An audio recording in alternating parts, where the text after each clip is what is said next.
British people. I don't know why it's made the front page, to be honest, of the Metro. Hold on for your lives is the headline. Tall ship terror as 2 die in bridge crash. Apparently, a tall ship rammed into New York's iconic Brooklyn Bridge.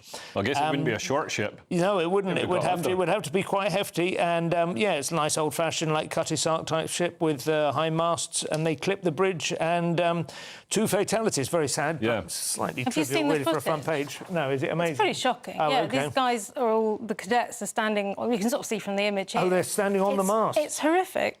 Yeah, I see, it's okay. very striking. Are they singing sea shanties? It's the Mexican Navy, apparently, I believe. Yeah, and apparently the ship ran out of power and couldn't stop. And OK. And we've got the Daily Star here as well, Cressida. Don't panic. Don't like it, Upham. Vlad's army. So apparently the Home Guard will return to quash evil Putin's attacks on British soil. That's not very reassuring, is it? And we're being told that the best and brightest of our youth aren't interested in fighting, so we're relying on you guys. I don't know if you're up for that. Scratchy old jackets. That's what I don't like. To be honest, we probably do a better job than the youth. Well, let's have a look at the story inside the papers now. We've got the Telegraph with a great advert for homeschooling. British school kids are taught that Stonehenge was built by Somalians. Simon. Yes, this is it beyond belief. School children taught black people built Stonehenge, and the report says it was in a book called Brilliant Black British History by Atinuka, the Nigerian-born British author, says that Britain was a black country for more than 7,000 years before white people came. This is about a push to decolonise history curriculums, which is a word I find infuriating. They're our history curriculums. Yeah. You are colonising it by removing white history and inserting black people who had nothing to do with it. That is a colonial enterprise. Yeah. If there were evidence of white people having inserted themselves into Nigerian history books where they had no right to be, you could legitimately call that decolonising when you root them out and emphasise black achievement in Nigeria. Yeah. Good luck. But in the case of British history, it is not decolonising. It is rampant vandalism. Absolutely sick of it. It's hilarious, but also deeply worrying. Yeah, and they're absolutely. not being taught about Waterloo or Agincourt or Trafalgar. It's absolute nonsense. Well, the show is nearly over, so let's take another quick look at Monday's front pages. Sorry, Cressida, I know you had something to say. She's going to tweet it after the show. Follow her on Twitter. The Times leads with EU's fishing demands pose late threat to deal. The Daily Mail has Prime Minister risks Brexit vote betrayal. The Eye has cheaper food and boost to trade as UK agrees to follow EU rules in today's big Brexit reset. The Independent has Israel starts major new Gaza ground offensive. The Metro has hold on for your lives. And that's it for tonight's show. Thank you to my guests Simon and Cressida. Josh Howie will be here tomorrow at 11 p.m. with Simon and Steve and Alan. And if you're watching the 5 a.m. repeat, then stay tuned for breakfast. And I hope to see you next Friday. Goodbye.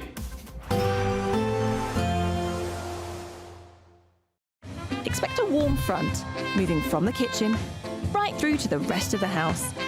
Boxed Boilers, sponsors of weather on GB News.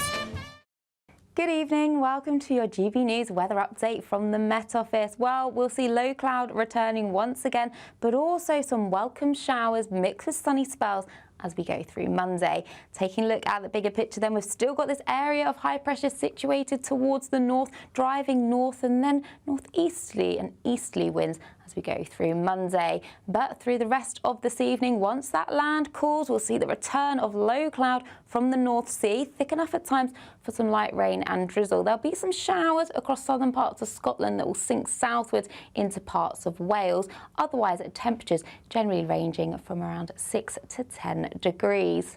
So a bit of a messy picture as we start Monday morning. There is going to be some low cloud around, just hugging coasts of northern parts of Scotland, eastern Scotland and into Orkney and Shetland. Out towards the west, plenty of sunshine to start Monday morning. Likewise for Northern Ireland, perhaps a little bit cloudier further towards the east. Then we have some showers just running down into parts of Wales. And for Devon and Cornwall, there may be some mist and fog patches that will gradually lift and break as we go through the morning. But otherwise, a bit of a messy picture out there, variable amounts of cloud and sunny spells, but into the afternoon we will see some showers breaking out, especially across parts of Wales, northwest England, into southern parts of Scotland. They could be heavy at times with the odd rumble of thunder. Best of the sunshine now across the far southeast, where it'll feel warm, highs of 22 degrees, cooler now in the west, where we have a bit more in the way of cloud.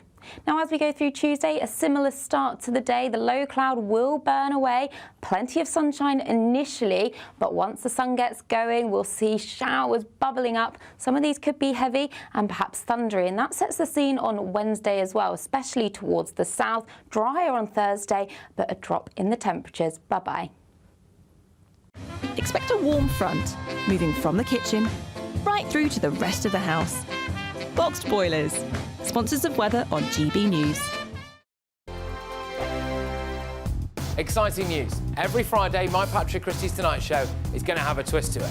We're welcoming some special guests. You. That's right, on Fridays I'm going to be doing my show in front of a live studio audience because this show is about you and what you have to say. It's going to be the same big debates, same big topics, same big opinions. But every Friday night at 9 p.m, you are invited to come on down to Patrick Christie's Tonight to be a part of the action. Only on GB News, the People's Channel, Britain's news channel. We're proud to be GB News, the People's Channel. And as you know, we always love to hear your views. Now, there's a new way of getting in touch with us at gbnews.com/your say. By commenting, you can be part of a live conversation and join our GB News community. You can even talk to me, Bev Turner, or any of the members of the GB News family. Mornings don't have to be tiresome, especially if you have the right company. Wake up to news as it happens, opinion and debate, and of course, a little bit of entertainment too. Because when the kettle's on, we're on. That's Breakfast on GB News, a show worth waking up for. Every morning from 6 a.m. Only on the People's Channel, Britain's news channel. We'll spread the news, you spread the word. Good Afternoon Britain isn't just about us. The wonderful thing about this programme is it's about everyone watching. It's an interactive programme. Well, there absolutely is something to see here, and we're going to be talking about it more. Whether it's breaking royal news, please bring us up to date, or indeed a particularly punchy speech in the House of Commons. Very, very curious. We bring it to you live, and then we bring you live reaction as well. That's Good Afternoon Britain, weekdays from midday. Only on GB News, the People's Channel, Britain's news channel. From the school run to the home run, watch a new show for all of Britain. He can say whatever he wants. A straight talking show where all voices are heard. And, you know, when are we going to stop talking about smashing the gangs and actually do it? With the stories that matter from every part of our country. There's a bit of a crash landing there for your Chancellor. Bold, fearless and standing up for you. That's me, Martin Dordme, 3 p.m. till 6 p.m, weekdays, here only on GB News. The People's Channel, Britain's news channel. No matter the state it's in, this is our nation. Join me, Jacob Rees-Mogg, for a genuine, honest discussion on where we have been, where we are going, and where we are with the people who set the direction. That's State of the Nation every Monday and Tuesday at 8 o'clock. Only on GB News, the People's Channel. In the GB Newsroom, we bring you the news as it happens. With our team of dedicated journalists across the UK, we're ready to keep you up to date with what's happening every half an hour, every single day. Bulletins here on GB News, the People's Channel, Britain's news channel.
Hello there, good morning. The EU dragging its heels down to the wire on a post-Brexit trade deal. European officials said to be exploiting the Prime Minister's urgency to announce a deal today.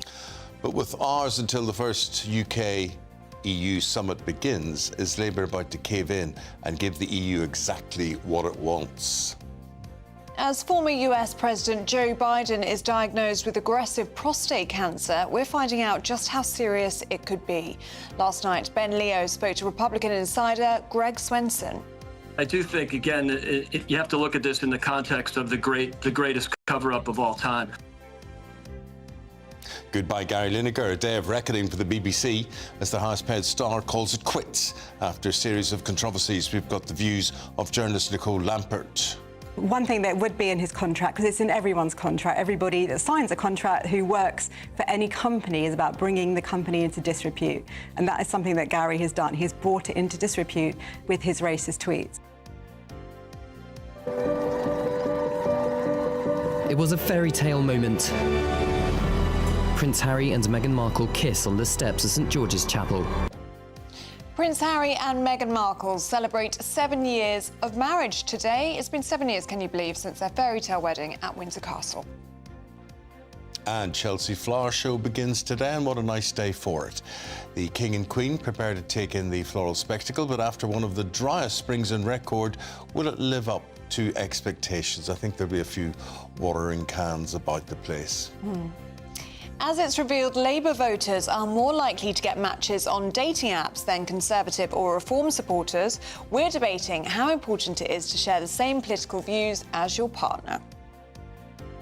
And talking of matches, see what I did there? Very Not good. bad. Very good.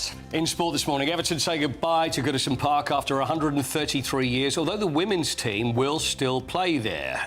In golf, Scotty Scheffler has won the US PGA Championship as Rory McIlroy plays with a non-conforming driver, which I will explain later. And Germany's biggest statue wears Germany's biggest football shirt.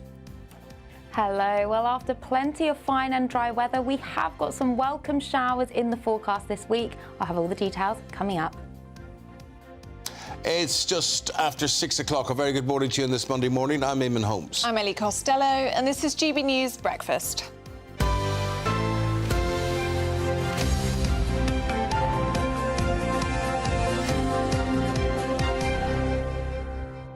So many things to talk about today. The BBC to lose Gary Lineker earlier than expected. And if you date someone, it's highly likely that they'll have the same political views as you. I'm not sure that's obvious with your partner. I think that is quite obvious.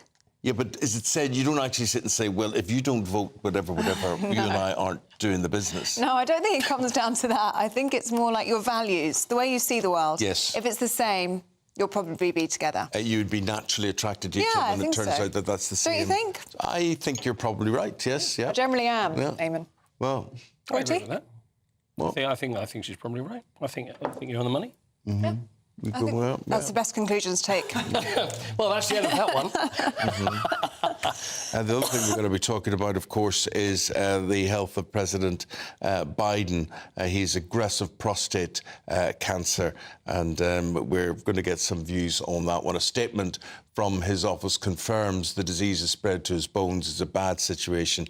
It's a stage 4 diagnosis. There's nothing stronger than a stage 4. Well, the 82-year-old former US president was diagnosed on Friday after experiencing urinary symptoms. His team says the cancer is hormone sensitive and treatable. Well, joining us now, political commentator Roger Gewolb on this one. Roger, obviously very unfortunate for President Biden. It's a very serious situation, this one. But do you know what? I think we all suspected there was something wrong with him for a long time. Yes, you're right. I mean, I'm not sure how the prostate cancer, especially an aggressive one, which would grow very fast, would be related to the dementia or similar that a lot of people thought they saw. But, you know, you really got to feel for him. The poor guy's really been through a lot. The good news, I guess, is that even though it's metastasized, spread to the bones, it is treatable by, it sounds like some immunotherapy. And that would be great. But, at the same time, I'm thinking, I guess it's a good thing he didn't become president. I guess we'd have Kamala at this point. Just funny the way things happen, but you really got to feel for him. What do we understand, Roger, about the options for treatment? Because the Biden family are looking at that right now, aren't they? Yeah, absolutely. They're it sounds like they're looking at immunotherapy as the main treatment rather than surgical. Do we expect to see much of him in the coming weeks and months ahead? I wouldn't think so. No, I would think that immunotherapy, chemotherapy, they're pretty debilitating, and at his age, I think he'll be pretty tired from that. So I wouldn't expect we'd see very much of him, and that's why I say, it's probably a good thing for him and the rest of us that he didn't actually get elected president. Roger, do you think we look back on some of his pronouncements, some of his statements, some of his performances in the run-up to that election and look at him and look at them differently as a result? No, not really. I mean, I'm a doctor of law, not medicine, so I can't really say, but I can't see a relationship between an aggressive, meaning, quickly spreading prostate cancer and the kind of slips and falls and gaffes that he made. I'm not sure that they would really be medically related, Eamonn. Tell us about the reaction in the US, and there has been reaction as well from the Trump family and the Harris family. Yeah, I just think a tremendous amount of sympathy and admiration for his gutsiness and resilience. Both he and President Trump are just incredibly resilient people. You've got to admire them as very, very special individuals. Okay, Roger Giewald, good to see you this morning. Thank you for your thoughts. Thank you both. Very much. Good morning.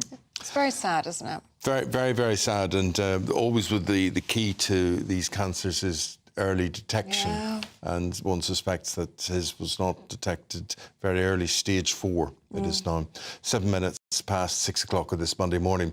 A major summit between Britain and the EU is due to take place today, with the Prime Minister aiming to secure a new deal with the European Union. Well, the deal has gone down to the wire, with agreements needed to be made today, but there are still outstanding issues on both sides. Sir Keir Starmer's confidence in securing a deal has been hindered by disagreements over fishing rights and youth mobility. Can he get it done? Let's speak to Oscar Reddrop, political commentator, on this one. What are you thinking, Oscar? Well, I mean, it's really hard for me to not to remain relatively neutral and not particularly exercised on this. That's something I feel very passionately about. If I detach myself a little bit to bring this in, this is pretty consequential. This is it's going to be a kind of a diplomatic EU Hollywood kind of summit today. It's going to be high gloss. I think there's a big naval ship where they're all having a big press conference and meeting on the Thames today. Starmer wants to show proactivity, that he can get trade deals done with India, with the US, with the EU now today. It's really choreographed. It's, momentum after the awful local election results from the Labour Prime Minister's perspective. Front foot, we can solve the problems and plug the gaps that the Tories couldn't. And from his perspective, he'll look at the Brexit withdrawal agreement that was done, in 2019, 2020, and there were things that didn't work perfectly with it, and that he will try and suggest that we're across the detail, we're the serious players. Those Tories messed it up, and we are plugging those gaps. However, this is where I zoom out a little bit now. Zoom in a little bit.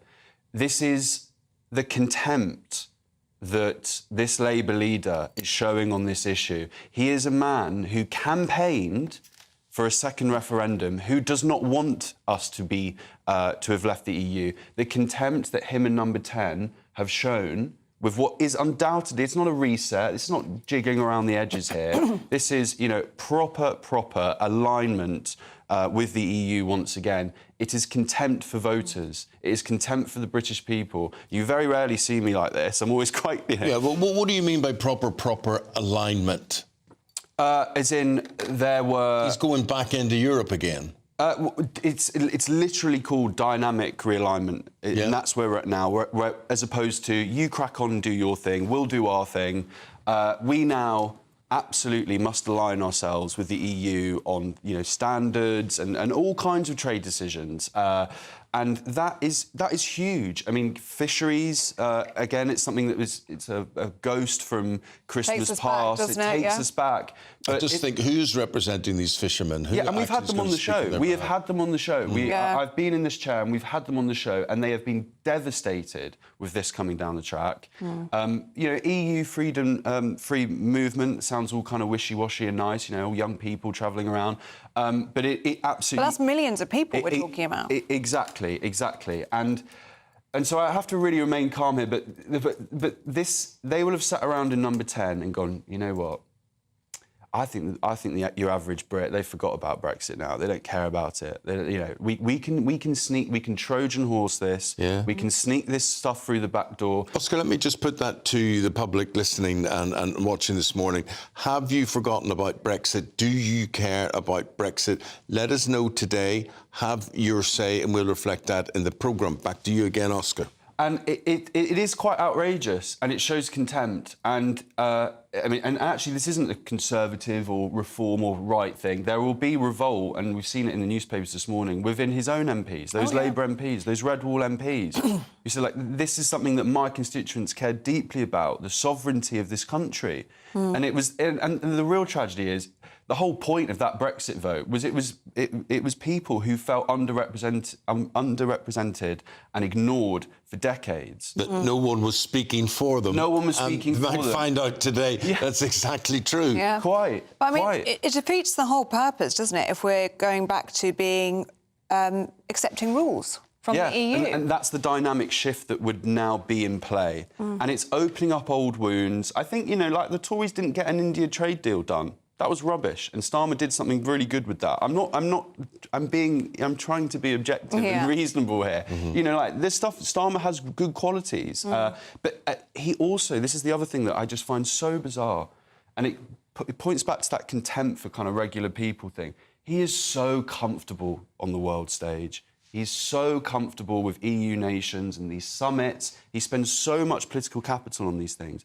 And it's like, what are you hiding from? You know, you have MPs who are in open revolt in your own party over the winter fuel allowance. So why are you so terrified of domestic issues? And it's because this is his comfort blanket. He feels safe with these people. This is that kind of global EU kind of lawyer class. I'm not being, you know, I'm really trying to remain relatively objective. But that's where he feels comfortable. He never wanted to leave the EU, and now he has the chance to align us closely with it. And it's a betrayal. Well, look, we're asking, is he speaking for you?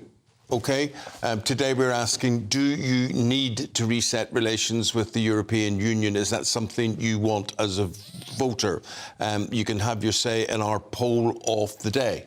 Yep, you can scan the QR code on your screen now, or you can head to gbnews.com/poll. Thanks, Oscar. Good to see you. Now, it's been 7 years today, would you believe, since the Duke and Duchess of Sussex tied the knot at St George's Chapel in Windsor all the way back in 2018. Lots happened, and who best to round it all up than our royal correspondent, Cameron Walker. Here he is. It was a fairy tale moment. Prince Harry and Meghan Markle kiss on the steps of St George's Chapel. But just months later, the dream became a nightmare. With so many campaigns, I mean, with Me Too and Time's Up, there is no better time than to really continue to shine a light on women feeling empowered. Unprecedented words from a royal, but soon the headlines were less about change and more about challenges. Claims and counterclaims, from bridesmaid dress drama to bullying accusations fueling a royal rift. Harry and Meghan were off. We are on the Freedom Flight. That Freedom Flight led to an explosive Oprah sit-down. There's a conversation about how dark your baby is going to be? And what that would mean or look like. Ooh. I just didn't want to be alive anymore. Allegations of racism rocks the monarchy. Prince William responding just days later. Very much not a racist fan. The drama playing out in the press and on live TV. We don't know any of the details, or who said it, or how they said it. You continue to trash her. Okay, I'm done with this. No. Sorry. Do you know what? That's pathetic. You can trash him, maybe not my own. No. See you later. I'm being... Public opinion nosedived, but the couple kept telling their story, painting themselves as victims of the palace machine. Harry's memoir Spare became the fastest-selling non-fiction book of all time, but their multi-million-dollar deals hit snags. Testing 1, 2.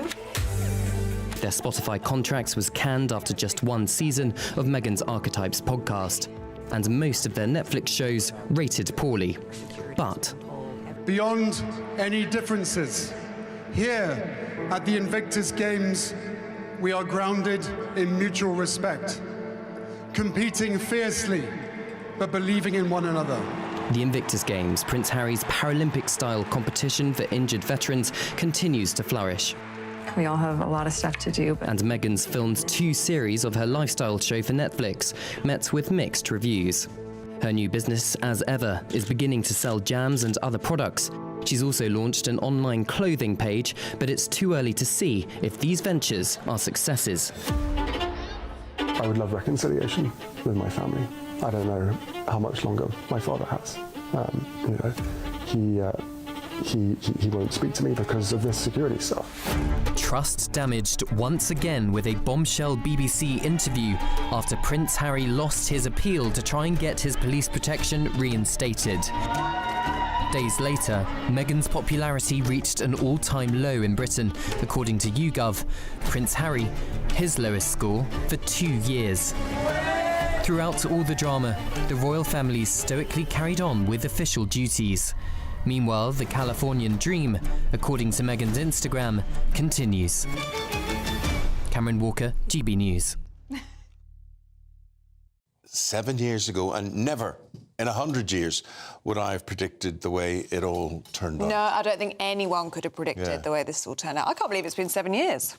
Yeah, it's gone very quickly. Time goes very quickly. A lot has happened in that time. A lot of history has been made, and a lot of controversy is made. And people who were here, like Prince Philip or Queen Elizabeth II, now gone as well. So really strange. And of course, Harry and Meghan gone. Principal amongst them. Have your say, have your views. There you are on screen. That's what you do. And we'll reflect those throughout the programme. Yeah, it feels like a different time, doesn't it? Let's get a check on the weather now, shall we? Because it's meant to be a beautiful week. We'll get the details with Catherine Chalk.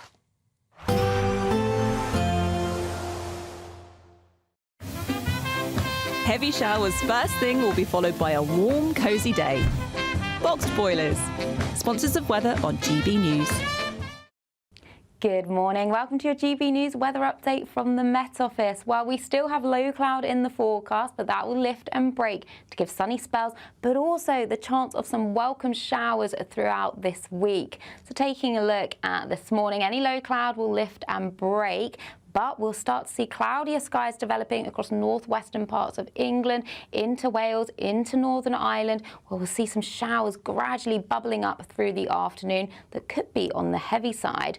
Best of the sunshine, though, coming into northern parts of Scotland, eastern areas, and especially towards the southeast. That's where we'll see the highest temperatures, up to 22 degrees, but feeling cooler out towards the west underneath the cloud and showers.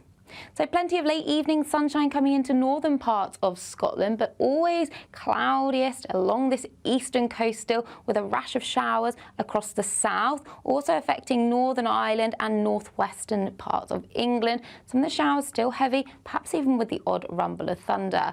Most of England and Wales, though, staying largely dry as we head into this evening, perhaps just the isolated showers still around.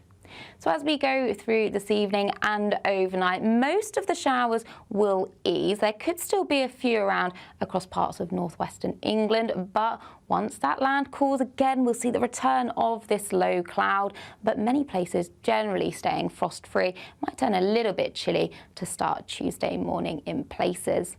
So as we start Tuesday morning, low clouds still affecting north and eastern coast, but that will start lifting, breaking and retreating back towards the coast. Then many of us are seeing a bright, settled start to the day, but once the sun gets going, we'll see showers bubbling up, and some of these could be heavy with the odd rumble of thunder, especially Northern Ireland into Wales and Northern England, but feeling pleasant in that sunshine, highs of 22 degrees. Bye-bye. There will be a light breeze in the morning, leading to a warm front. Boxed heat pumps, sponsors of weather on GB News. My front got very warm there with Miss Ellie sitting saying, oh, how brilliant the weather is. Oh, Catherine's not right on that. Oh, no, Catherine's wrong. Catherine's wrong. And I'm thinking, what's Catherine going on about here? So Miss Ellie's showing me the weather for the next 10 days ahead, which is absolutely stunning. Yeah. Stunning. I was telling you it was 30 degrees, wasn't I? But where was it 30 degrees? In Lisbon. Mm-hmm. I was looking at the wrong weather. Lisbon, not London. Yeah. Mm-hmm. Not so good here, I'm sorry. No, but if you're in Lisbon, very nice. Very nice. Not Lisburn, mind you, but Lisbon, right? Okay. So 6:20 is the time. We're looking forward to Mr. Paul next with the sport, and a lot's been happening. Join us for that right after this. This is our country, and we think it's amazing. From high tea to the high street, we love it all. Even the rain, we like that too. There's nowhere else we'd rather be. That's why we're here to be the fearless champion of Britain, its voices and its values. Because we are GB News, the People's Channel, Britain's news channel. We're proud to be GB News, the People's Channel, and as you know, we always love to hear your views. Now, there's a new way of getting in touch with us at gbnews.com/yoursay. By commenting, you can be part of a live conversation and join our GB News community. You can even talk to me, Bev Turner, or any of the members of the GB News family. Westminster's full of talk, but out here, it's the real world. Am I allowed to talk now? No, that's it. This is where it matters, real people and real lives. That's what politics is all about. The fact is Trump made a good start, no. Straight answers, no spin, and just a couple of pints. How many fingers have I got up? About 10. So join me for Lee Anderson's Real World every Friday at 7 p.m. only on GB News. The People's Channel, Britain's news channel. Hi, I'm Michelle Dewberry, and my show is your opportunity to cut through all the noise and dive in headfirst to some robust debates. Ideas clash. Situation, isn't it? Because the failure is... You're deliberately avoiding my point. Nothing's held back. And if you think this is the end of it, wait for more. And we do not shy away from the difficult stuff. Sometimes I want to shake people and say, if only you understood. So join me on Jubes & Co. weeknights at 6 p.m. only on GB News, Britain's news channel. I'm Christopher Hope. From pop stars to politicians, I'll interview anybody in a pub who's got a political opinion. Join me every Friday on Spotify, Apple Podcasts, YouTube or gbnews.com, or wherever you get your podcasts. This is GB News, the People's Channel. This is Britain's Newsroom, where your voice matters. It's just astonishing. With expert analysis and honest opinion, we don't just keep you informed. We bring you unique perspectives you won't see anywhere else. Can't argue with any of that. When the news happens, it happens here. On Britain's Newsroom, weekdays from 9:30 a.m. Only on GB News. Good Afternoon Britain isn't just about us. The wonderful thing about this programme is it's about everyone watching. It's an interactive programme. Well, there absolutely is something to see here, and we're going to be talking about it more. Whether it's breaking royal news, please bring us up to date, or indeed a particularly punchy speech in the House of Commons. Very, very curious. We bring it to you live, and then we bring you live reaction as well. That's Good Afternoon Britain, weekdays from midday. Only on GB News, the People's Channel, Britain's news channel. Right, we've got a lot of sport to talk about with Paul, and the big news taking over a lot of the headlines is Gary Lineker moving away from the BBC. He's expected to make a statement on this today, but a lot of stuff's leaking out about this morning. Yeah, I mean, it leaked out before, didn't it, about the fact that he had another year left on his contract. He was leaving Match of the Day. And he would present the World Cup, and he would be presenting live FA Cup games, but we think all of that may be hit on the head now. Yeah, I think so, with those recent tweets and the rats, etc., and we know the story about that. And it's decided, and he was very apologetic about it, and you know, and I believe that, I actually do. I mean, he was very like, I didn't say I absolutely apologise unreservedly. He wouldn't have done it anyway. He's a smart man. He's not going to just put something out and then go, oops, I don't believe that. But anyway, he's had to apologise. He has apologised, but now it puts him pretty much in an untenable position, I think.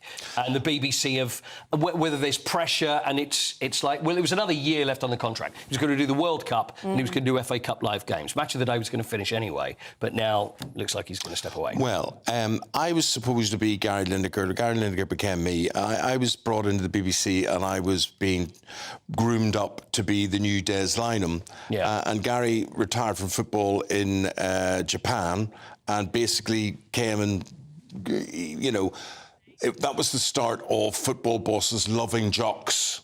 They just loved the idea of jocks, and that's what you got. It was a new type of presenter, and it's taken a long time to get Gary where he is, but he is the best. He is the best. And here is the problem with sport in general. As I was watching on Saturday, and I realised this, it's quite obvious. There used to be, when we were growing up, there was the Colemans, there was the Lynams, there was the Frank Boths, there were the major anchors, the Dickie Davises, whatever. They are broadcasters. Absolute That's their career. Giants, that's what they do. Now you've got a shower of nobodies. You can't name them. Yep. You know, since Keys and Gray left Sky, for instance, you can't tell me who presents football there. Nobody knows. And that seems to be the way the football bosses wanted, that the sport, the event, is important, but who presents it is not. Yeah. And I put it to you, I don't agree.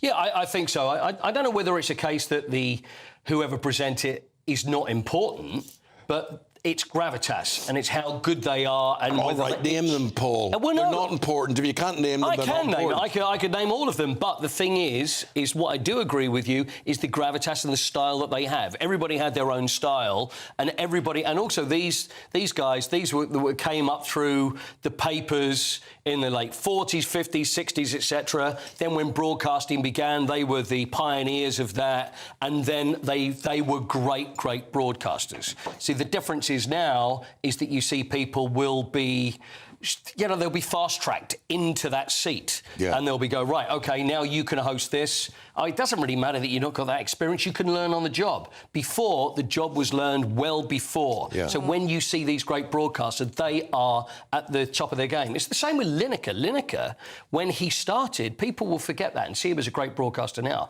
He was terrible. He was awful when he first went on the TV. Because he was a footballer. Because he was a footballer, and he was trained, and he wasn't a great personality, and he was trained. So after, like, 20, 30 years, he has learned to become a very good broadcaster, which is what he is. So when you talk about personalities, etc., you know, it's well, let's hope maybe that will work. Maybe we'll put that person in, and then they will grow to be a great broadcaster instead of putting really good broadcasters in. They don't want great broadcasters. They just want a lot of people who are average. That's what they want, by and large. Yeah. I thought the coverage from both sides on Saturday was sad, because when I was young, FA Cup final day was the most important day of the year. Yeah. Didn't matter if your team was there or not, to watch helicopters arrive at the team hotel and follow the team on the buses to Wembley and all that sort of build-up. And there were special programmes, like a special question of sport, FA Cup finals question of sport, or there were all sorts of special programmes. I absolutely agree. And I look back and think of those great days, but unfortunately it's a casualty of the amount of sport that is on TV, because at the time, when it was big, it was the only game, apart from England, Scotland, that was live on TV. So it was a must-watch. Everybody watched it because it was the only live football. Whether you were into it or not, everybody would think, well, this is something special. Whereas now, the FA, they've dumbed it down again because they've got the Premier League still going on. It still goes on next weekend. Whereas it should be the showpiece, and it should still be the last game of the season. You wouldn't have cared about the FA Cup on Saturday. I mean, you were away anyway. But I saw people celebrating in Lisbon. English people. But you didn't care less. No, I couldn't. No. But if Spurs were there, I would have cared. Although it's only been 33 years since Spurs were there at the FA. Yeah. But not that you're counting. Yeah, exactly. But it is a shame. But I think my theory before, which I've said, and some people have agreed with me, some people, you can't do that. Give a Champions League place to the FA Cup. Absolutely. That's a huge... And it would bring... I mean, look at... We've got the Europa League final on Wednesday. Spurs against Manchester United. People are talking more so about this Champions League place, which is not deserved to 16th and 17th. It's a cup competition. It doesn't matter. It is deserved. So why not do that for the FA Cup? And it would make keep it more interesting. Has Keir Starmer got that on his negotiation plan with Europe today? Well, I should think it's pretty high up. I would like to think so. Although, let's face it, he is an Arsenal fan. So if it came to Spurs getting through, then I shouldn't think he'd be too happy with that and will probably poo-poo the whole idea. And they've shut the doors on Goodison Park? Yeah. So it's all closed. Well, it's closed for men's football. Because the women will play there. 133 Which is lovely to see. Yeah, absolutely. So it's not a moment where we had at Spurs, it's happened at Arsenal, whereas the stadium the doors are locked and then that's it, it's gone forever. It's farewell to the men's team it's and to all the... It's the end of an era, isn't it? It really is. At the start of a new chapter. Mm-hmm. Yeah, Bramley Moor Dock is where they're going. You know, they've got a new name for it now. You know, there's a new name for the stadium, which is Hill Dickinson Stadium. It just rolls off the tongue. Doesn't it just? Yes. Oh, yes, we're going to go to the Hill Dickinson Stadium. And that's a law firm that's spending about £5 to £6 million a year. And it sounds like it. It sounds like it. Yeah, doesn't it? Paul, you'll be back again later on. We've got lots more things to talk about, but those are the talking points today.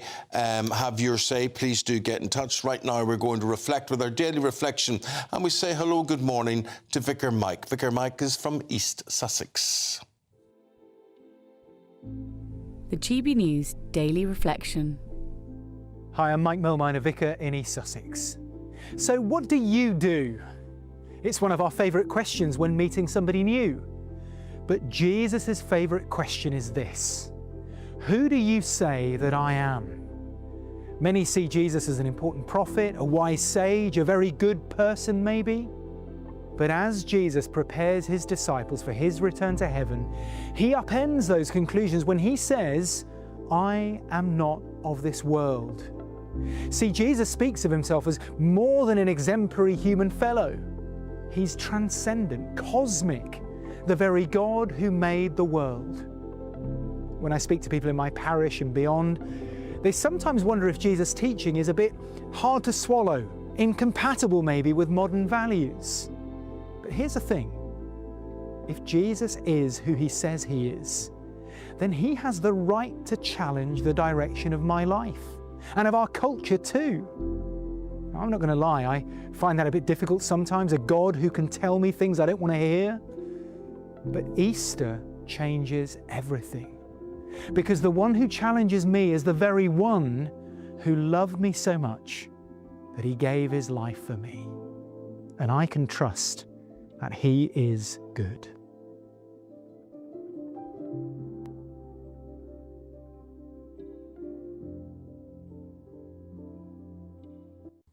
Thank you, Reverend Mike. Thank you. Yes, thank you. Now, time is running out on your chance to win our biggest ever Great British giveaway. Your chance to drive away in a brand new motorhome worth over £67,000, plus £5,000 in tax-free cash. Make sure you don't miss out. Here's everything you need to know.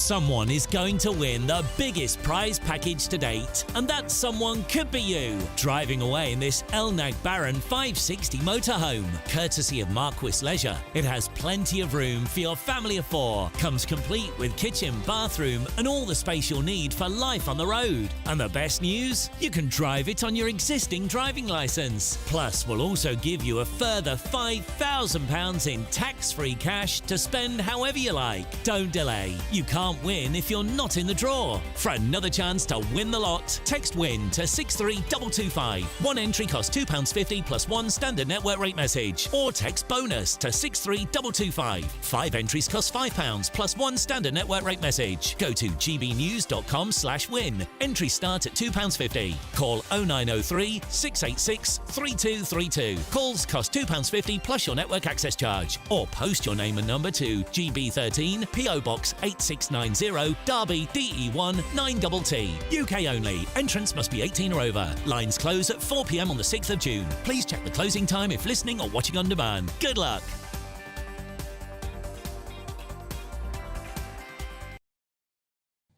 Now, if you're travelling... Sorry, I just want to reflect to people who are getting very hot under the collar about Brexit and this EU-British summit today.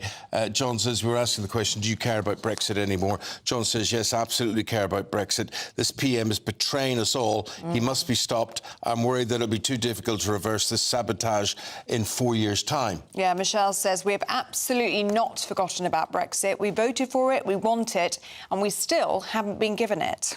I certainly haven't forgotten Brexit, Tom says, 100%. Keep reflecting that. You're also talking about Gary Lineker, and we're talking about the NHS. We're talking about Joe Biden. A lot of you wishing him well and expressing shock at his prostate cancer diagnosis, stage 4, as well, 25-7. Now, if you're travelling to work or school this morning, here's your traffic and travel update.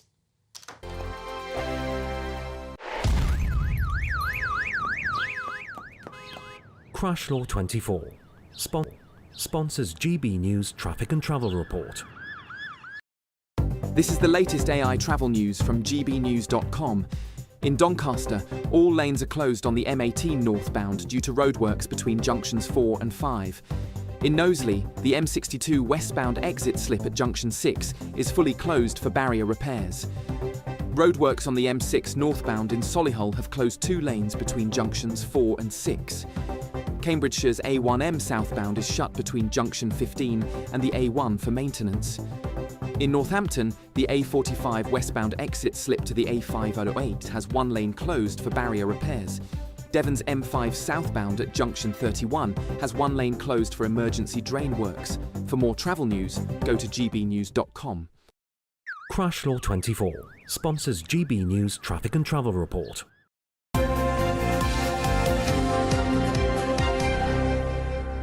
I just want to reflect that Joe Biden is being diagnosed with an aggressive form of prostate cancer. We're bringing you updates on that throughout the morning. But first, Dawn Neeson and Chris Akabusi are here with us, going through the papers. There they are. Oh, my goodness. What have we interrupted here? Dawn and Chris will be chatting to you in just a few minutes. Westminster's full of talk, but out here, it's the real world. Am I allowed to talk now? No, that's it. No, that's it. This is where it matters. Real people and real lives. That's what politics is all about. The fact has Trump made a good start? No. Straight answers, no spin, and just a couple of pints. How many fingers have I got up? About 10. So join me for Lee Anderson's Real World every Friday at 7 p.m. only on GB News. The People's Channel, Britain's news channel. Exciting news. Every Friday, my Patrick Christie's Tonight Show is going to have a twist to it. We're welcoming some special guests. You. That's right, on Fridays I'm going to be doing my show in front of a live studio audience because this show is about you and what you have to say. It's going to be the same big debates, same big topics, same big opinions, but every Friday night at 9 p.m. you are invited to come on down to Patrick Christie's Tonight to be a part of the action. Only on GB News, the People's Channel, Britain's news channel. Westminster, the ultimate clique. And you're fighting like rats in a sack. But here on the Camilla Tominey Show, we ask the questions the establishment media is too scared to ask. OK, let me ask you a straight question, because I know you're a straight-talking politician. Whether it's net zero, illegal immigration or law and order, nothing is off limits. You had the power then. Yeah, as I and say, now you've lost it. That's the Camilla Tominey Show, a politics show that's fearless. But no, let me finish my question if you don't mind, because it is my show. Sundays at 9:30, only on GB News, the People's Channel, Britain's news channel. Hi, I'm Michelle Dewberry, and my show is your opportunity to cut through all the noise and dive in headfirst to some robust debates. Ideas clash. Situation, isn't it? No, because the failure is you're deliberately avoiding my point. Nothing's held back. And if you think this is the end of it, wait for more. And we do not shy away from the difficult stuff. Sometimes I want to shake people and say, if only you understood. So join me on Jubes & Co. weeknights at 6 p.m, only on GB News, Britain's news channel. No matter the state it's in, this is our nation. Join me, Jacob Rees-Mogg, for a genuine, honest discussion on where we have been, where we are going, and where we are with the people who set the direction.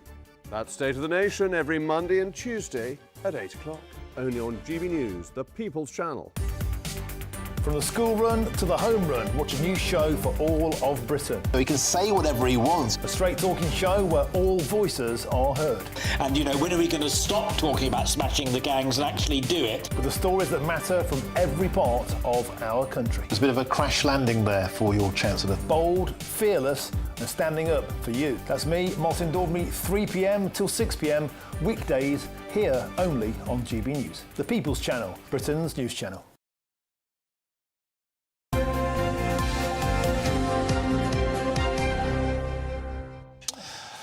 Right, front pages of the papers on this Monday morning. Here's how they're stacking up. Daily Mail looking ahead to the EU summit later today, but there are fears Labour could betray Brexit. We're reflecting that on the show this morning. The Times says negotiations for that new post-deal went well into last night as the EU play hardball on the issue of fishing rights. Guardian, same story, reporting talks went down to the wire ahead of the summit today, and the Telegraph reports on senior figures within Labour warning of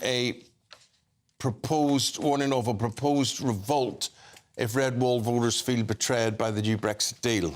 Well, joining us now to go through the papers is former editor for the Daily Star, Dawn Neeson, and the Olympian Chris Sakabusi. Morning, you two. Morning. Dawn, let's talk about this Brexit reset in the Times, shall we? It's not a Brexit reset. It's what's the phrase we have to use? Dynamic alignment, not a Brexit reset. OK, we're just aligning ourselves with something we unaligned ourselves with in 2016. Well, that's my take on it. This is coming down to the wire over those fishing rights. Basically, it's mostly France.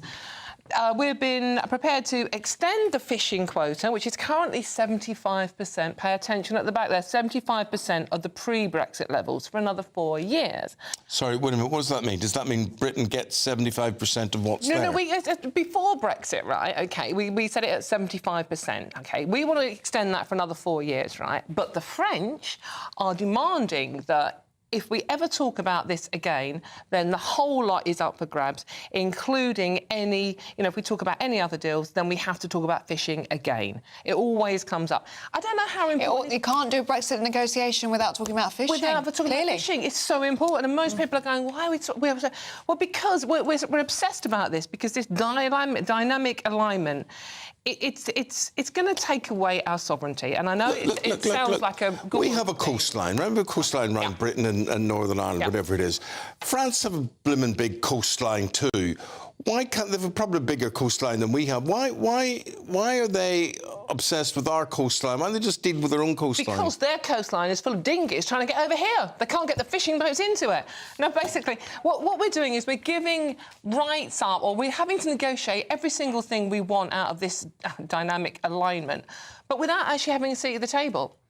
So it's like, we are going cap in hand now to Europe, who have got all the cards. So I don't understand what we are going to get out of this deal. What have we got to argue with?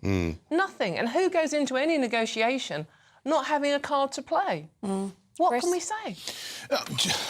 Look, I'm pretty sort of peeved about this. I mean, just reading the little bit from the Times, it says EU officials threaten to collapse the deal unless the Prime Minister agrees.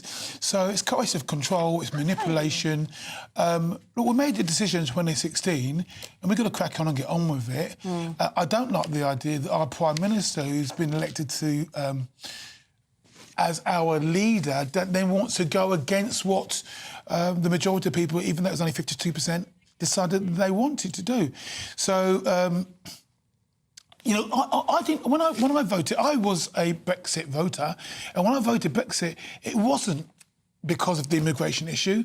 It was the closer European Union, it was a closer military union, and my concern was that there will be a European army. Now, I know we are NATO, I served in NATO as a British soldier, however, what I've seen over the last few years with Russia and Ukraine and how we increasingly getting ourselves more embroiled in that tells me that there is a de facto European army anyway, and that's what I want to mitigate against. And what I sense is, if we, what do you call it, dynamic alignment? If we go ahead with this dynamic alignment, we will find ourselves ingratiated again in all of the infrastructure of the European Union. But Chris, why would you be so against a European army? Because, in 1990, when we went to Iraq, there was a sense that we had a say, even though a million people marched down into London, and we still went anyway with Mr. Blair, or Tony Blair.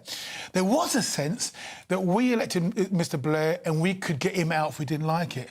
The sense that unelected officials in Brussels, in Bonn, or is it Berlin or Paris, can say, you know what, your son, we're going to get him out to fight the Eastern Front.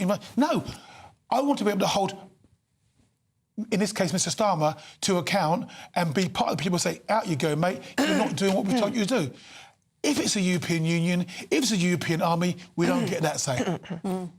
I think the timing of this is really interesting as well, because it's a huge political gamble, isn't it? Especially when it comes to immigration, because if they're seen to do this youth mobility scheme, bring 80 million people potentially here, I mean, it's driving voters into the arms of reform, isn't it? Exactly that, when we know that one of the main issues on the doorsteps in the local elections was the migration issue.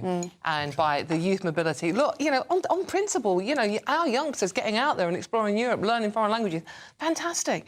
But, you know, it's migration is a big issue in this country. And we're talking youth mobility, these were up to 30 years old. Yeah.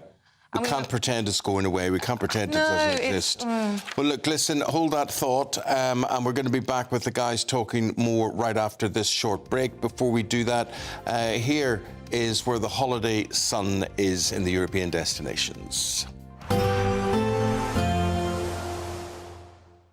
Ready to soak up that holiday sunshine? Won't we need some cover? No worries. All sorted. All Clear Travel Insurance sponsors GB News Travel Destinations Forecast. Hello. Well, looking further afield, there are heavy showers around with the risk of thunderstorms, but mixed with plenty of warm sunny spells. So across Madeira, the Canary Islands, fine and dry on Tuesday. Likewise for much of Spain and Portugal. But we do have this area of low pressure bringing heavy spells of showers and thunderstorms across parts of Europe.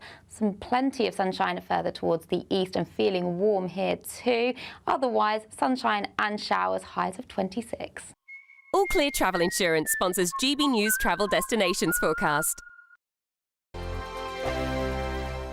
We're proud to be GB News, the People's Channel. And as you know, we always love to hear your views. Now, there's a new way of getting in touch with us at gbnews.com/yoursay. By commenting, you can be part of a live conversation and join our GB News community. You can even talk to me, Bev Turner, or any of the members of the GB News family. Britain's Newsroom, weekday mornings from 9:30. So we have a very special guest, Rubens, who is the veterans mascot. He represents animals who fought and fallen in the war, and he's here with his owners, Mark and Debbie Perkins, and I've just given him a couple of treats. He's a special boy, isn't he? Oh, thank you. Yes, he is. We're very proud of him. Yes. What kind of dog is he? So he is a white German Shepherd. He is. They're very rare. They are quite rare. And he's 12 years old, I can't believe it. Next month's 12 years old. You're both invited to his birthday party if you'd like to come. Yeah. Thank you. Now, this dog is a bit of sport, isn't he? Well, he had an easy paper round. Yeah. Yeah, he is. Now, he sleeps on your bed. He does, yes. Yeah. Sleeps between us, actually. Must be a big bed, because he's a big lad. He is. Well, we've had to go Super King. Picture here, then, Debbie. Is that was with the Chelsea pensioners. No, that was yesterday. These are people that he met. This is all yesterday? Some of these are yesterday, he was there with the Chelsea pensioners. He was on the Mall, up and down yesterday. And is he very good with the veterans? Oh, he loves them. Yeah. So I go into care homes and he goes to care homes to meet veterans and things like that. What a lovely thing. His favourite was an old Land Army girl, but she's not here anymore, is she? No, she's not here. I think he does understand more than we think. But these veteran weekends are brilliant, and the children get a chance to reenact and to see what goes on, and they put 40 shows on, and then on the Sunday there's always a massive church service, and he goes and sits at the church. He goes to church services. He's quite. It's quite surreal, really, because on these reenactments there's German paratroopers, there's British soldiers. When you go for a drink or a bite, it's a real mishmash of people. Yeah. GB News, the People's Channel. I'm Christopher Hope. From pop stars to politicians, I'll interview anybody in a pub who's got a political opinion. Join me every Friday on Spotify, Apple Podcasts, YouTube or gbnews.com, or wherever you get your podcasts. This is GB News, the People's Channel. This is Britain's Newsroom, where your voice matters. It's just astonishing. With expert analysis and honest opinion, we don't just keep you informed. We bring you unique perspectives you won't see anywhere else. Can't argue with any of that. When the news happens, it happens here. On Britain's Newsroom, weekdays from 9:30 a.m. Only on GB News.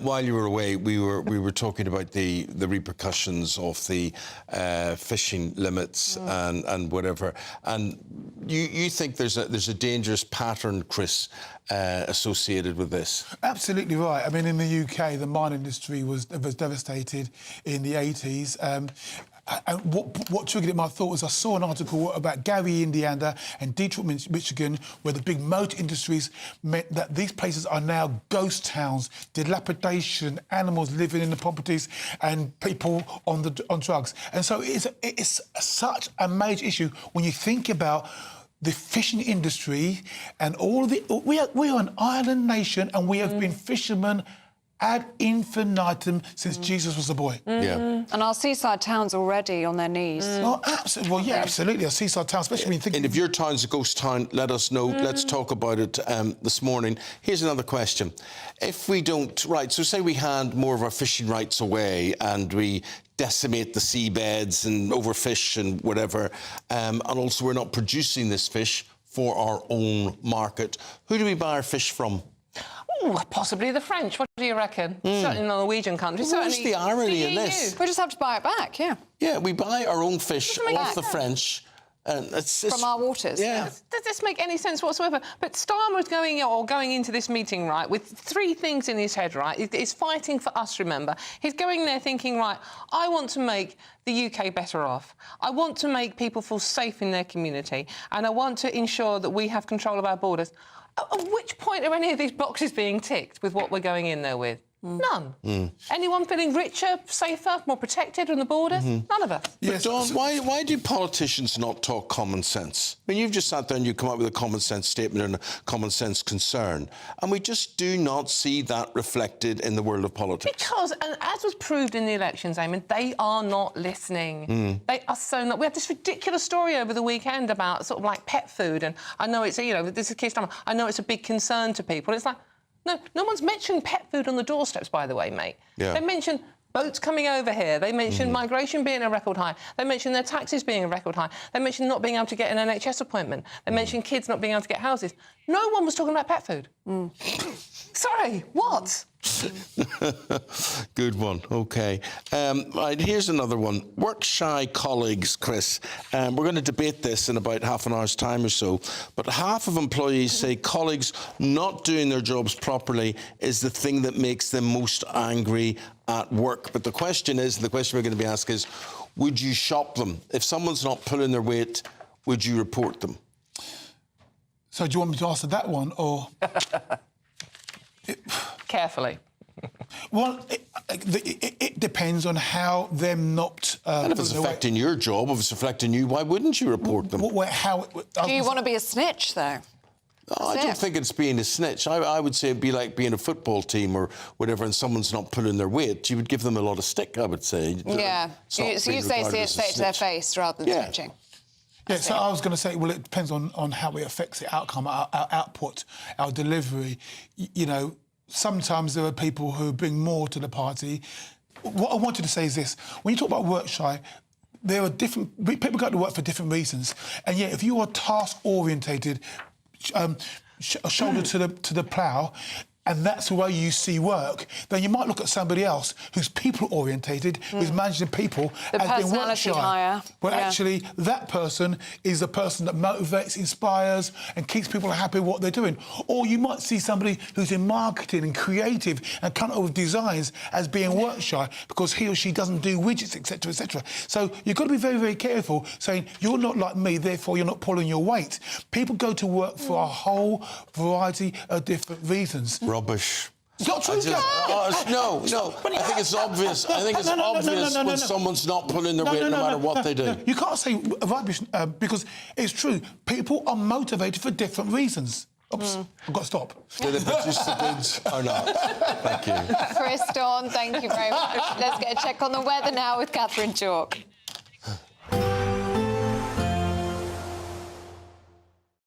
Expect a warm front, moving from the kitchen right through to the rest of the house. Boxed Boilers, sponsors of weather on GB News. Good morning. Welcome to your GB News weather update from the Met Office. Well, we still have low cloud in the forecast, but that will lift and break to give sunny spells, but also the chance of some welcome showers throughout this week. So taking a look at this morning, any low cloud will lift and break, but we'll start to see cloudier skies developing across northwestern parts of England, into Wales, into Northern Ireland, where we'll see some showers gradually bubbling up through the afternoon that could be on the heavy side. Best of the sunshine, though, coming into northern parts of Scotland, eastern areas, and especially towards the southeast. That's where we'll see the highest temperatures up to 22 degrees, but feeling cooler out towards the west underneath the cloud and showers. So plenty of late evening sunshine coming into northern parts of Scotland, but always cloudiest along this eastern coast still, with a rash of showers across the south, also affecting Northern Ireland and northwestern parts of England. Some of the showers still heavy, perhaps even with the odd rumble of thunder. Most of England and Wales, though, staying largely dry as we head into this evening, perhaps just the isolated showers still around. So as we go through this evening and overnight, most of the showers will ease. There could still be a few around across parts of northwestern England, but once that land cools again, we'll see the return of this low cloud, but many places generally staying frost-free. Might turn a little bit chilly to start Tuesday morning in places.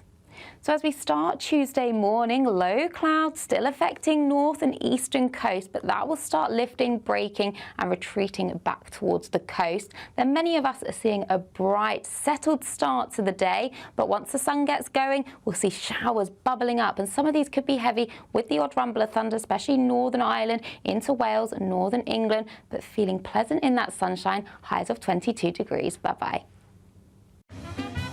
A positive outlook through the night will power through to a bright day ahead. Boxed Home Battery Storage, sponsors of weather on GB News.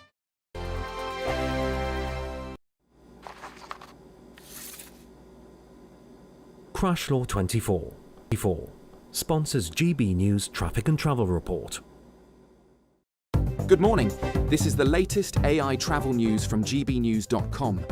The eastbound M8 junction 18 exit to the A804 is closed for roadworks. Follow the diversion and expect delays. On the M4 eastbound, junctions 43, Landarcy to 42 Earlswood have slip road closures, and one lane is closed for electrical work. Diversions are in place. A broken down vehicle on the A19 northbound between the A1027 and A689 in Stockton-on-Tees closes one lane. Normal conditions expected between 7 and 7:15. And on the trains, South Western Railway is experiencing disruption through Aldershot. For more travel news, go to gbnews.com. Crash Law 24 sponsors GB News Traffic and Travel Report. Someone is going to win the biggest prize package to date, and that someone could be you, driving away in this Elnag Baron 560 motorhome. It has plenty of room for your family of 4, comes complete with kitchen, bathroom and all the space you'll need for life on the road. Plus, we'll also give you a further £5,000 in tax-free cash to spend however you like. For another chance to win the lot, text WIN to 63225. One entry costs £2.50 plus one standard network rate message, or text BONUS to 63225. 5 entries cost £5 plus one standard network rate message. Go to gbnews.com/win. Entries start at £2.50. Call 0903 686 3232. Calls cost £2.50 plus your network access charge. Or post your name and number to GB13 PO Box 8690 Derby DE1 9TT. UK only. Entrance must be 18 or over. Lines close at 4 p.m. on the 6th of June. Please check the closing time if listening or watching on demand. Good luck. In the GB Newsroom, we bring you the news as it happens. With our team of dedicated journalists across the UK, we're ready to keep you up to date with what's happening every half an hour, every single day. Bulletins here on GB News. The People's Channel. Britain's news channel.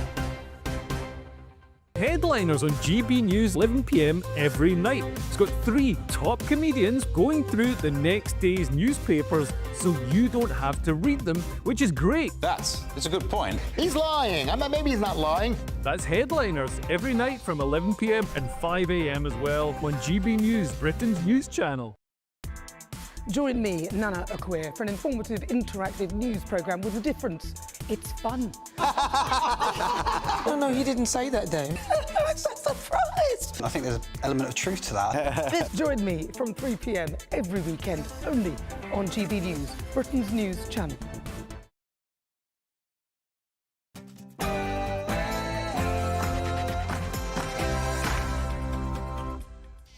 Good morning. The EU dragging its heels down to the wire on a post-Brexit trade deal. European officials are said to be exploiting the Prime Minister's urgency.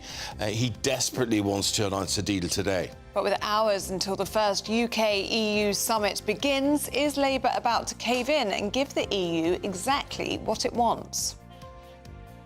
Former American President Joe Biden is diagnosed with aggressive prostate cancer. We're finding out how serious it could be, and it looks very, very serious. Last night, Ben Leo spoke to Republican insider Greg Swenson. I do think, again, you have to look at this in the context of the greatest cover-up of all time. By Gary, a day of reckoning for the BBC as their highest-paid star calls it quits after a series of controversies. We got the views of journalist Nicole Lampert. One thing that would be in his contract, because it's in everyone's contract, everybody that signs a contract who works for any company is about bringing the company into disrepute. And that is something that Gary has done. He has brought it into disrepute with his racist tweets. Do you work with colleagues who don't pull their weight? Well, it turns out most of us find this very, very annoying, more annoying than anything else in the workplace. So we're debating whether snitching to the boss is the way to deal with a lazy co-worker. It's Chelsea Flower Show. It starts today. The King and Queen prepare to take in the floral spectacle. But after one of the driest springs on record, will it live up to expectations? It's revealed Labour voters are more likely to get matches on dating apps than if you're a Conservative or a Reform supporter. We will discuss how important it is to share the same political views as your partner. If you do, tell us, and if you don't, does it have a bad effect? Have your say. And sport this morning, Everton say goodbye to Goodison Park after 133 years, although the women's team will still play there.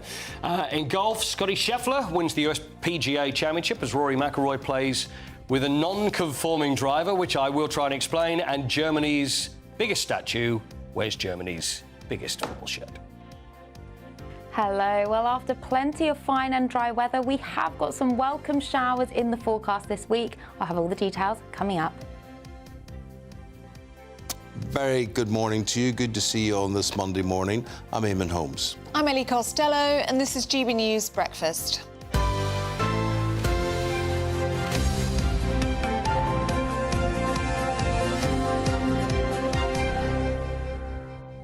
You know, always the health situation when someone else dies or whatever it is, it reflects on us, I think, all the time. And I think the Joe Biden situation about prostate cancer, and I think for us men, very, very sobering on that. And you begin to think, have I had mine checked? Biggest killer, is it, Ben? Certainly. Second most common cancer in men. It's not good. It's not good. It's not good at all.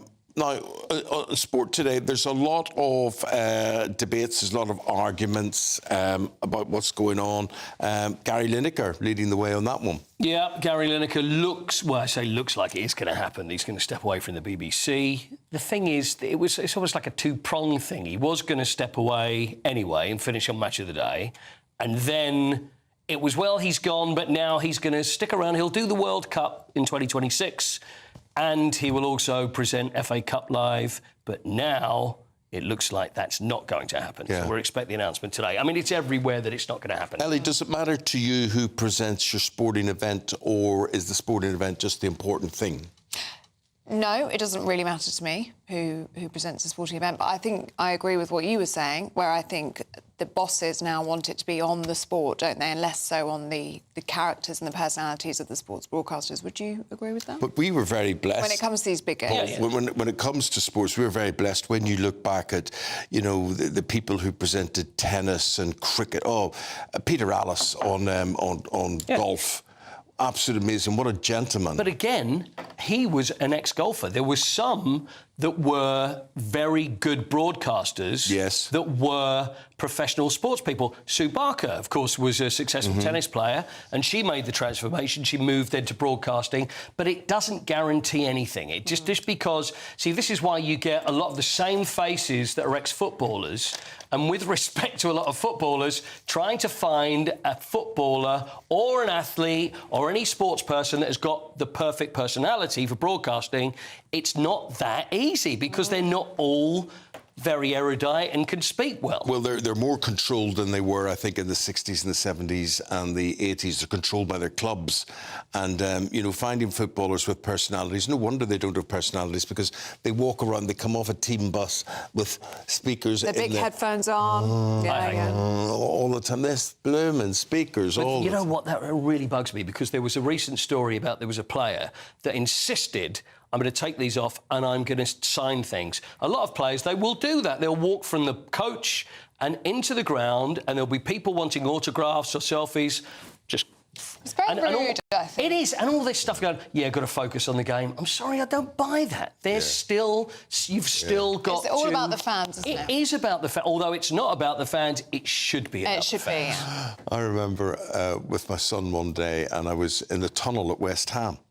And the Man United... Was this when you were playing for Manchester United before the game? No. But the Man United team were there and I walked over one of the guys. A lot of people said to my son, he's a dead ringer for Harry Maguire. You know, he looks like Harry Maguire. And I said, Harry, any chance of a picture like this? He said, I'm in the zone. I'm in the zone. Oh, no. I can't. What time was this, though? Well, it certainly was half an hour before the game. Oh, come on. Yeah. What is it? It's part of the job. You can't take yourself that seriously. It is part of the job. There's that thing where it's just part of the job where you have to deal with the public, you have to deal with fans. I'm in the zone. Stop. Yeah, I know. No, I'm in the zone. Okay. We're going to talk about health matters, first of all, in the Joe Biden situation, which we were discussing. Yeah, he's been diagnosed with an aggressive form of prostate cancer. A statement from his office confirms that the disease has spread to his bones. It is a stage 4 diagnosis. Well, the 82-year-old former US president was diagnosed on Friday after experiencing symptoms. His team says the cancer is hormone sensitive and treatable. Treatable? Oncologist and former chief of the World Health Organization's cancer program, Dr. Carol Sikora, with this. Dr. Sikora, he's stage 4, and they're saying it's treatable, but there's no cancer as severe as stage 4. There's nothing beyond stage 4. So what do they mean? Treatable doesn't mean curable.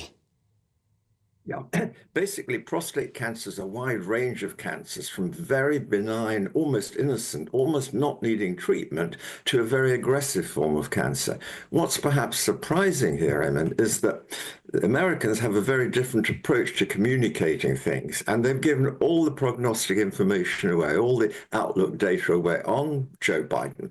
They've told us the grade of the tumor, what's called the Gleason score, which is the best way of assessing how aggressive the cancer is, and it's bad news. And not only that, it's, as you say, stage 4, it's spread to the bone. So local treatment's no good except for symptoms. What he needs is treatment that goes right round the body. We call it systemic treatment. And the plan would be to give him hormone treatment, and that would be, and he's likely to respond to that. But how long for, we don't know. But he is quite old. I wonder how long he has been treated for as well. And really what I'm referring to, we had a number of stumbles and things during debates with President Trump, and he just wasn't looking himself. And I just wonder, was that part of treatment he may have been undergoing, or would it have been known by then that he had this prostate cancer? It's always difficult to know in public personalities when they release the whole information about cancer, why they chose that day to release it. When was the diagnosis made? We don't know. So your supposition that maybe some of his stumblings in the past have been due to treatment could be correct, but we just don't know. I think completely surprising is how detailed the information came out from the White House about his cancer, and all the American commentary from the physicians in the White House and so on. We don't do that here. Notice how the royals have said no speculation. Those in the oncology community know exactly what's going on, but we don't say anything about it. We've been asked not to. And it's a very different way Americans deal with cancer. I think, Dr. Sikora, a lot of people are very shocked at the fact that this is stage 4 already, that it has spread to his bones. I mean, he would have had access to the very best healthcare, the very best doctors in the world. It's surprised that it hasn't been picked up on so far, considering the spotlight that's been on his health for the past year or so. Would there have been symptoms, or is it something that does happen silently? It does happen silently, but there is, Ellie, this test, PSA, prostate-specific antigen, a blood test, simple blood test you can do. And it's very controversial whether it's worth doing for a population. So it's not part of the NHS cancer screening program. Some people think it should be. Some people say all you'll do is worry a lot of people who you'll pick up abnormalities and they won't actually lead to cancer and they won't affect the course of their life. So it's very debated. He would have had PSAs done regularly, every year at least, probably every 6 months. I mean, American presidents have a total body screen. They get examined by their physicians just prophylactically every month. And, what was perhaps surprising, it was pretty obvious to all of us that his cognitive function was deteriorating over the last few years. But if he has a screening, Doctor, if he has a screening every 6 months or so, how does it get a chance to get to stage 4? Because it spreads some types of cancer, especially the very aggressive ones, which we know from the pathology, the biopsy, that it was, can spread very quickly. So within a month, they spread to several bones. Why prostate cancer likes going to bones is an unanswered question. It's probably because cancer cells, when they go away from their home base, like certain growth factors, and they find them in bones. And it's in the spine, in the pelvis, and some of the long bones. It's a characteristic pattern, and it's very treatable with hormone treatment. So that's the key word, treatable.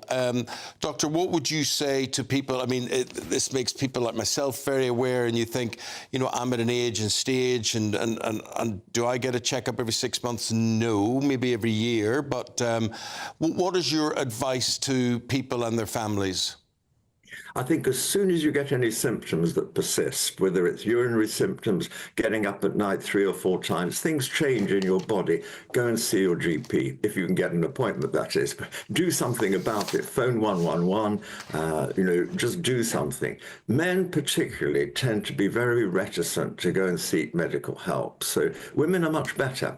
And, breast cancer, it's much, much easier to treat women with breast cancer because they tend to present earlier. Prostate's difficult. It's the age group of men, and it's the whole attitude to healthcare from many men. It's not helpful. So I would urge men that have prostate symptoms, difficulty in passing urine, blood in the urine, getting up at night to pass urine, go and get a checkup. And if you can't get an appointment with the GP, don't worry, just phone NHS 111 and they'll steer you in the right direction. Doctor, thanks very much indeed. Really appreciate it. Dr. Carol Sikora is an oncologist. Thank you very much. Yeah, always good to see you. Thank you.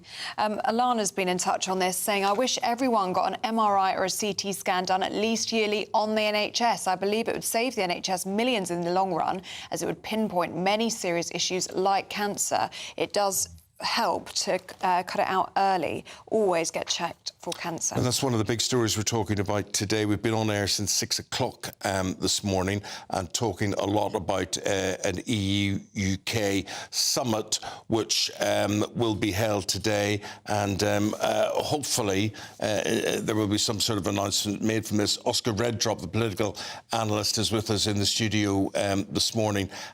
Why is the thinking that Keir Starmer wants to make an announcement on this today?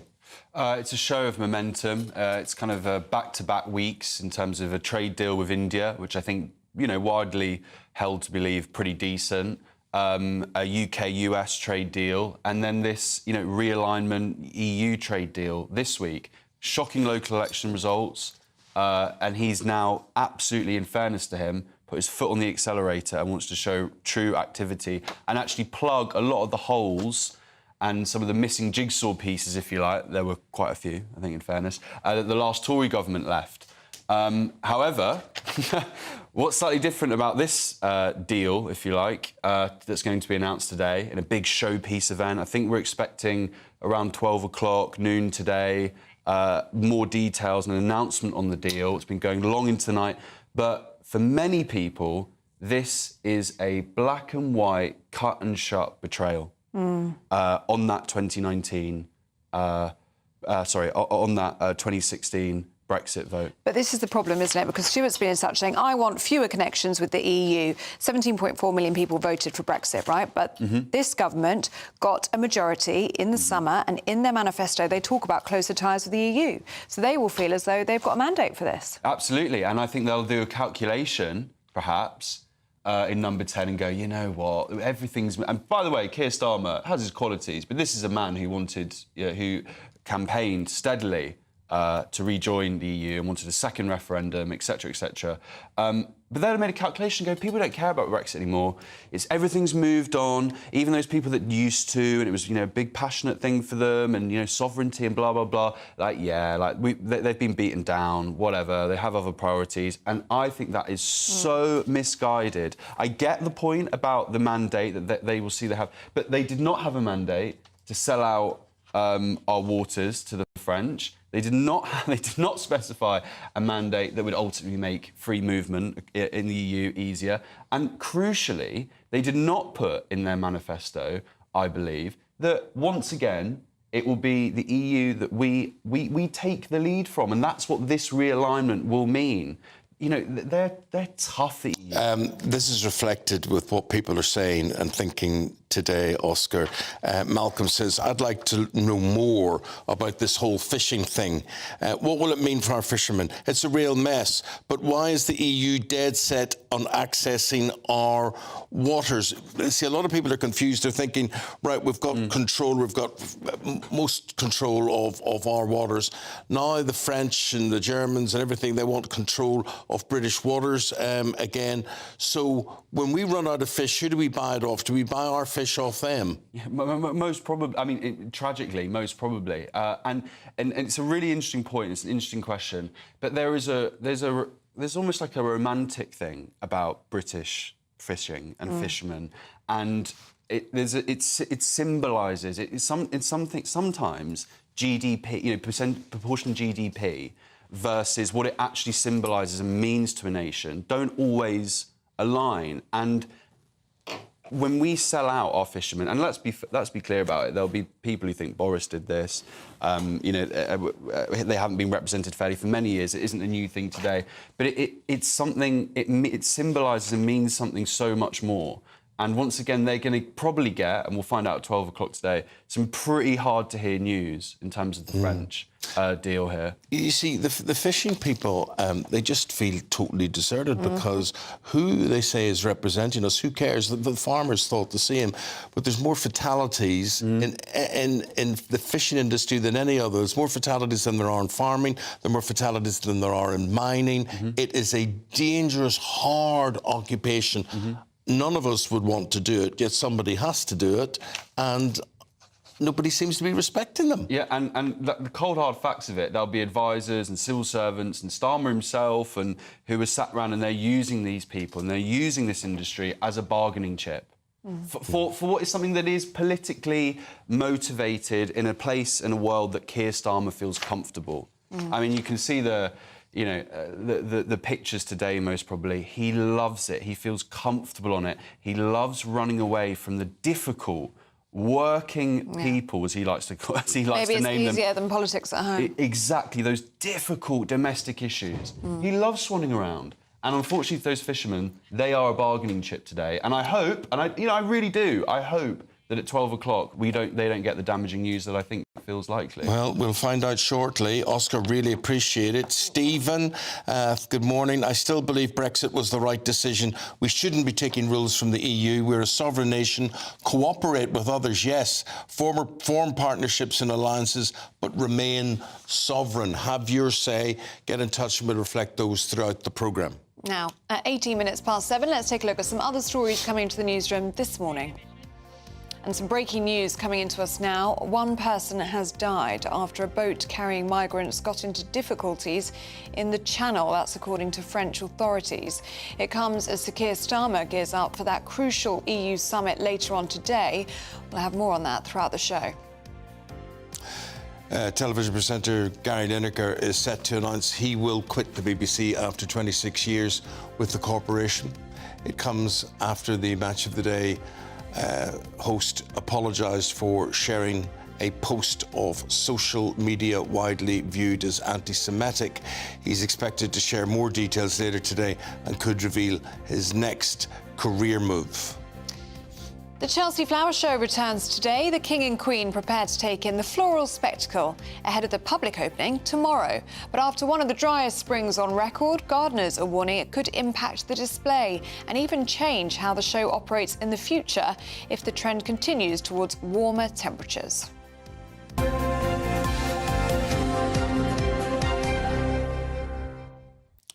Do you know warmer weather means sweeter British strawberries? Now that is a very good thing. Yeah. Love strawberries. Because apparently sunshine on them during the day and clear skies at night means that it all, what's the word, it contrives into sugar. Oh, I didn't know that. Yeah, well. So it's going to be a good time for strawberries because it's been very dry spring. But if you like sweet ones. Yeah. Catherine Chalk, good morning.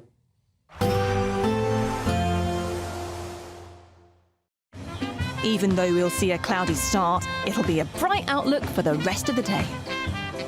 Boxed Solar, sponsors of weather on GB News.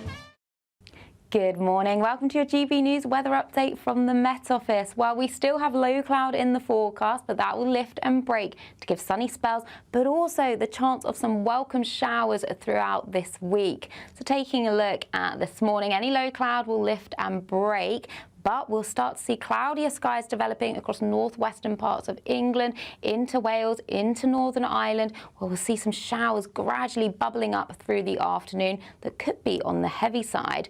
Best of the sunshine, though, coming into northern parts of Scotland, eastern areas, and especially towards the southeast. That's where we'll see the highest temperatures, up to 22 degrees, but feeling cooler out towards the west underneath the cloud and showers.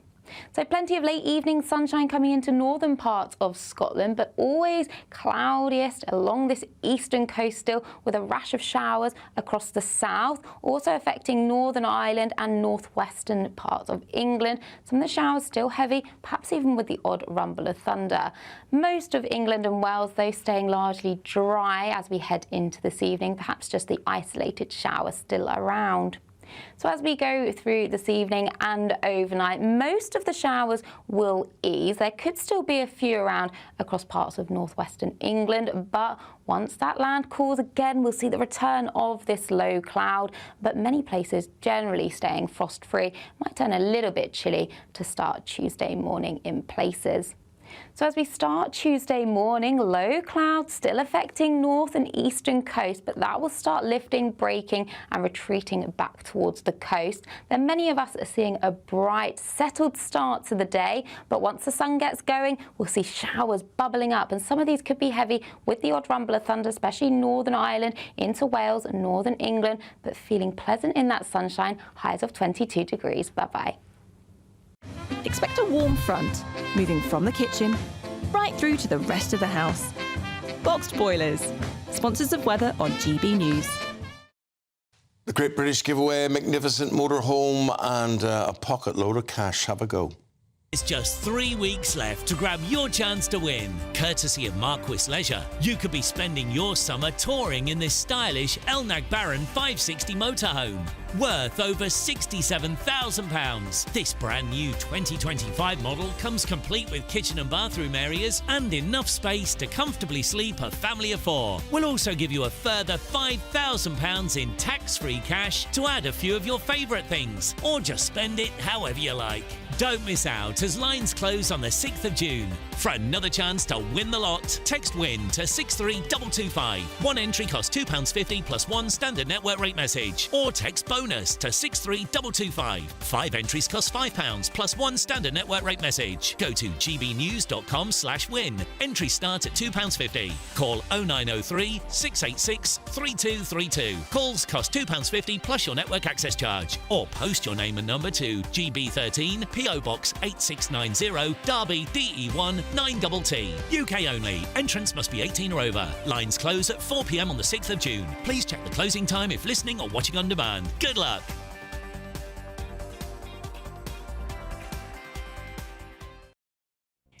Do stay with us. Still to come, is it important for your partner to share the same political views as you?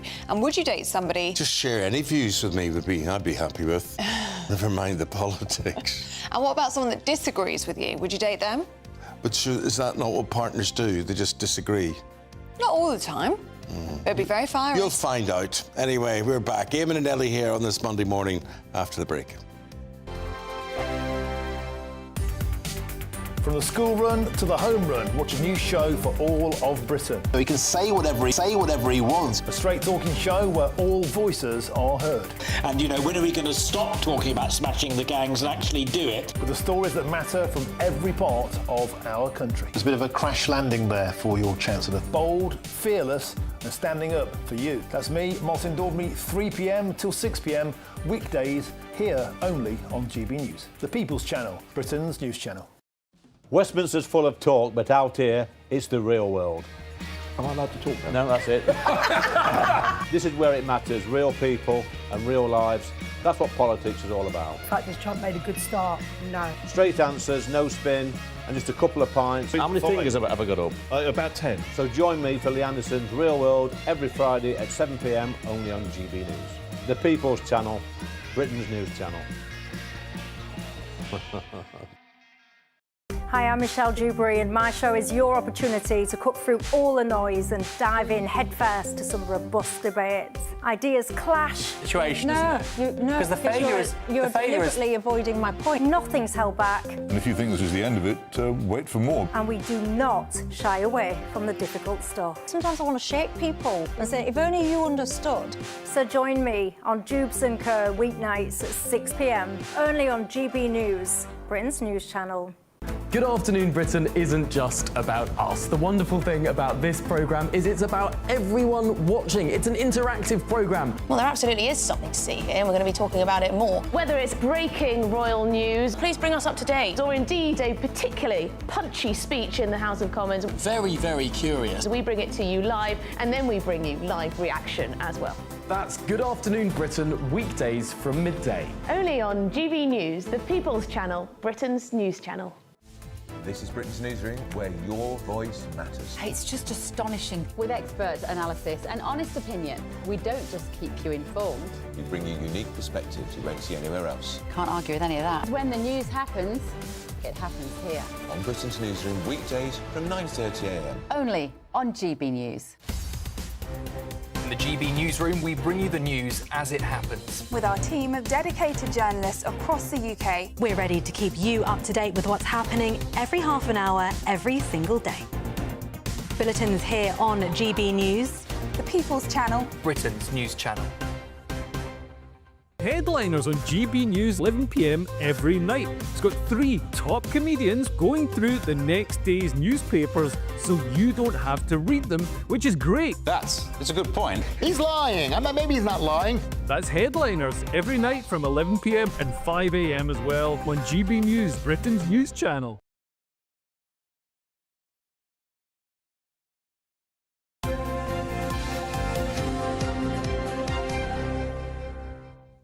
Well, Welcome back to Breakfast. It's 7:28. Now, do you find someone who shares your political views more viable as a partner? Is it a good idea? I So think it probably politically, is. so it's not enough that they like, you know, the carpet or the curtains or whatever it is. They have to share your political views. Yeah. Right. I would think it means you see the world the same way. So it's probably a good sign if you vote the same way. You'll probably see the world the same way and therefore have fewer arguments. What do you think? Well, get a load of this. According to a study, Labour, Green and Lib Dem voters have a better chance of getting a match on dating apps than if you vote Reform or you are a Conservative. So this morning we're asking, is it important for partners to share political views? Well, joining us now, former Conservative advisor Claire Purcell, friend of this show as well, and she hasn't got her sorrows to seek. I know her husband, and former Conservative MP Neil Parish. So you two would get on well then, Neil? Well, hopefully, yes, that would be great. That's right, definitely. Yeah. And Claire, do you think, I mean, from what I know of Nigel Nelson is Claire's husband. Now, Nigel, I would say, I'm putting my neck out here, but I would say he would be a bit more liberal than you would be in views. Would I be right? Yeah, absolutely. I mean, he is. There's a lot of things he's a lot more liberal on, and the famous thing that we disagree on is Brexit.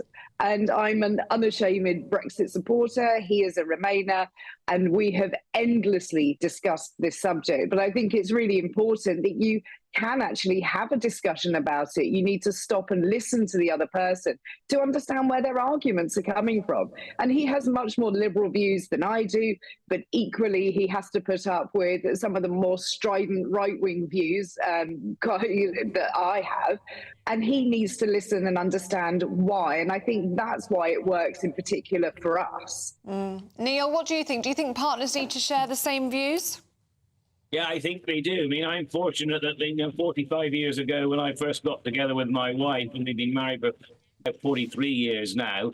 I think 44, I should be in trouble in a minute now for a number of years. But seriously, I didn't get together because she had the same political views. But then I went on. I'm one of these sort of sad cases where I've been a district councillor, a county councillor, a member of the European Parliament and an MP. So I've had a sort of long political career, and it's been great to have somebody who shares my political views, but also does challenge me on occasion. So you can run it past it. I think when you're married to somebody with somebody who has got completely different views than you politically, and you're trying to do that as your job, then I think it must become very difficult, because there must be times when you might feel that you're being undermined. So Sue and I have actually worked very well together over the years, especially when I was a councillor and trying to farm and do all those things together. She's been very supportive, but she's certainly not one of those that just I don't know many wives or partners that you get that just agree with you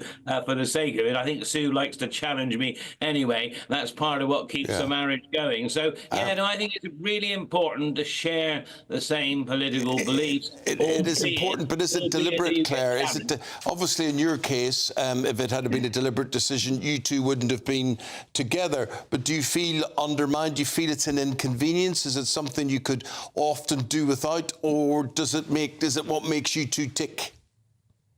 I think it's what makes us two tick. You don't want somebody that constantly agrees with you. As much as that's nice, sometimes I really like to have someone. Why would you not want someone who constantly agrees with you? Because then you're just living in an echo chamber. You're not getting any challenge. You're not learning. If somebody's just going to bow down, I mean, maybe that says more about my personality than anyone else. But I want somebody that's there to challenge me. I'll get bored very easily, and Nigel, bless him, really does do that. And he is much more pragmatic. I am much more chaotic. And it helps to be able to have those discussions. It helps to be able to be challenged on what you believe to make you much better and much stronger in that argument. And I think that we have a level of understanding. You don't get angry, but you want a discussion, and that's what we do. And it's an endless discussion in our household. People think we don't talk about politics when actually that's pretty much all we talk about. Well, Neil, as a political animal, did you set out looking for someone who thought the same as you politically, or was that just a nice added bonus?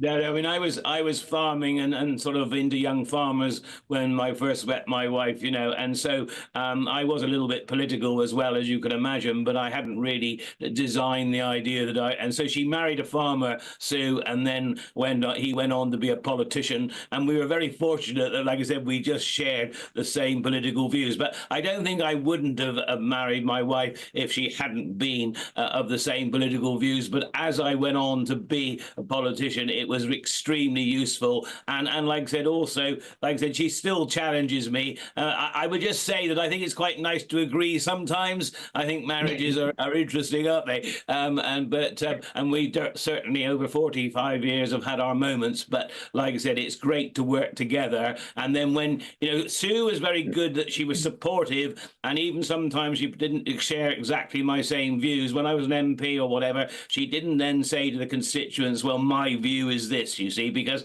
that becomes extremely difficult. So that's why, it's not imperative that you are both of the same political persuasion, but I think it is right that you can come together when, you're doing it. Analysis of these dating sites, does it surprise you, or what would you like to say about it? The fact that it tends to be more liberal people on it that are likely to find a match. Does that mean they're populated by more liberal people generally, or what's your analysis of that? I think that probably younger people tend to be a little bit more liberal, and they tend to be the ones using dating apps. So it's not really a surprise. But I also think the dating apps are slightly more superficial because you're looking at an image of somebody. And I think that we all have an idea in our minds of what our perfect partner looks like. But it's actually when you get to meet them and you get to know them, and that personality comes through, the looks aren't always the deciding factor. So I do think that it's probably a slightly more skewed audience than the rest of the population. Okay. Well, there we go. Don't you also think that people put on dating apps what they think the other person wants as well? And I think that's I would be a little bit suspicious of what people say. Okay. Thank you both very much indeed. Really enjoyed talking to you about that. Thank you. Thanks, Claire. Thanks, Neil. Good to see you both. Now, do stay with us. Coming up, we are outside Broadcasting House as Gary Lineker is expected to quit the BBC. But first, Paul Coyte's going to be here with all your sports news. That's next.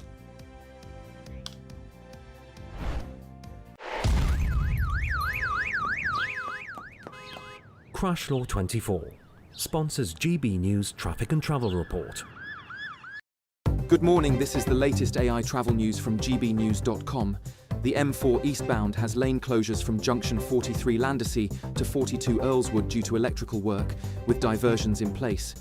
In Stockton-on-Tees, an A19 northbound lane closure is due to a breakdown between the A1027 and A689. On the M1 northbound in Northamptonshire, delays occurred due to an overturned vehicle between junction 16 and 18. A vehicle fire on the M40 in Buckinghamshire causes delays between junctions 5 and 4. Watch for a breakdown on the M25 clockwise with minimal delays. And on the trains, South Western Railway is experiencing disruption through Aldershot. For more travel news, go to gbnews.com.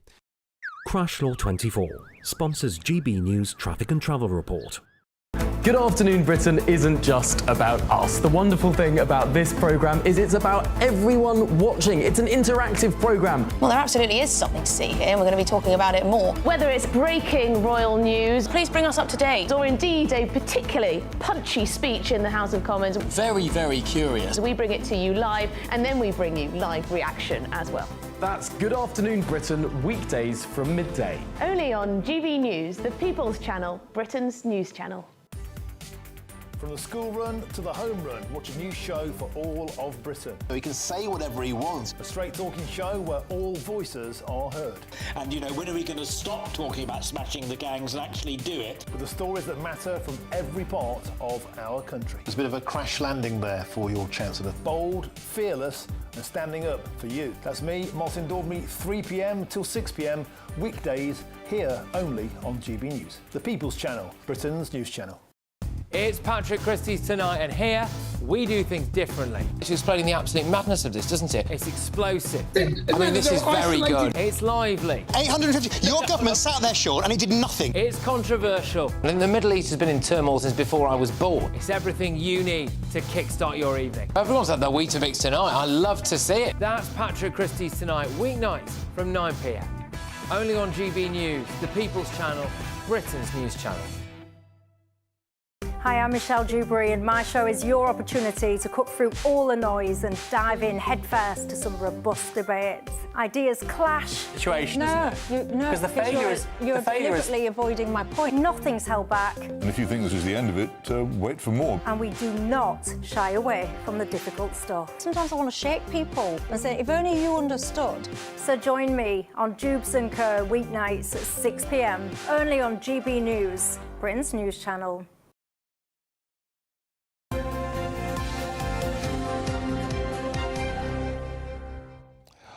Paul, before we dive into the sports news in general, just want to talk about Jamie Vardy. 200 goals, I think, in 500 games. 500 games. It's very good. An incredible story. There is talk that his story is going to be made into some sort of TV programme or movie. Do you reckon what Jamie Vardy the movie? Yeah. Yeah, 13. Yeah. So 13 years he's been at Leicester, and that was his last game. But non-league player to move up through the leagues to win the Premier League title. It's an amazing story. He's the only one that's gone through everything and played in every round of the FA Cup to win the FA Cup, and of course won the title with Leicester as well. The only one left. So now, but he says he's not finished. The guy's 65 years old and still will continue to play in the Premier League. How does he do it? There's talk that he may go to somewhere like Wrexham. You know what? That wouldn't be a bad move, would it? Wrexham have been promoted. Yeah, you can see what that's all about. But he says he wants to still play in the Premier League. But is a Premier League club still going to do that? The other one was Southampton, which was a possibility, but they've been relegated, so... Well, look, if you were Man United and you were just looking for somebody to put the ball in the back of the net...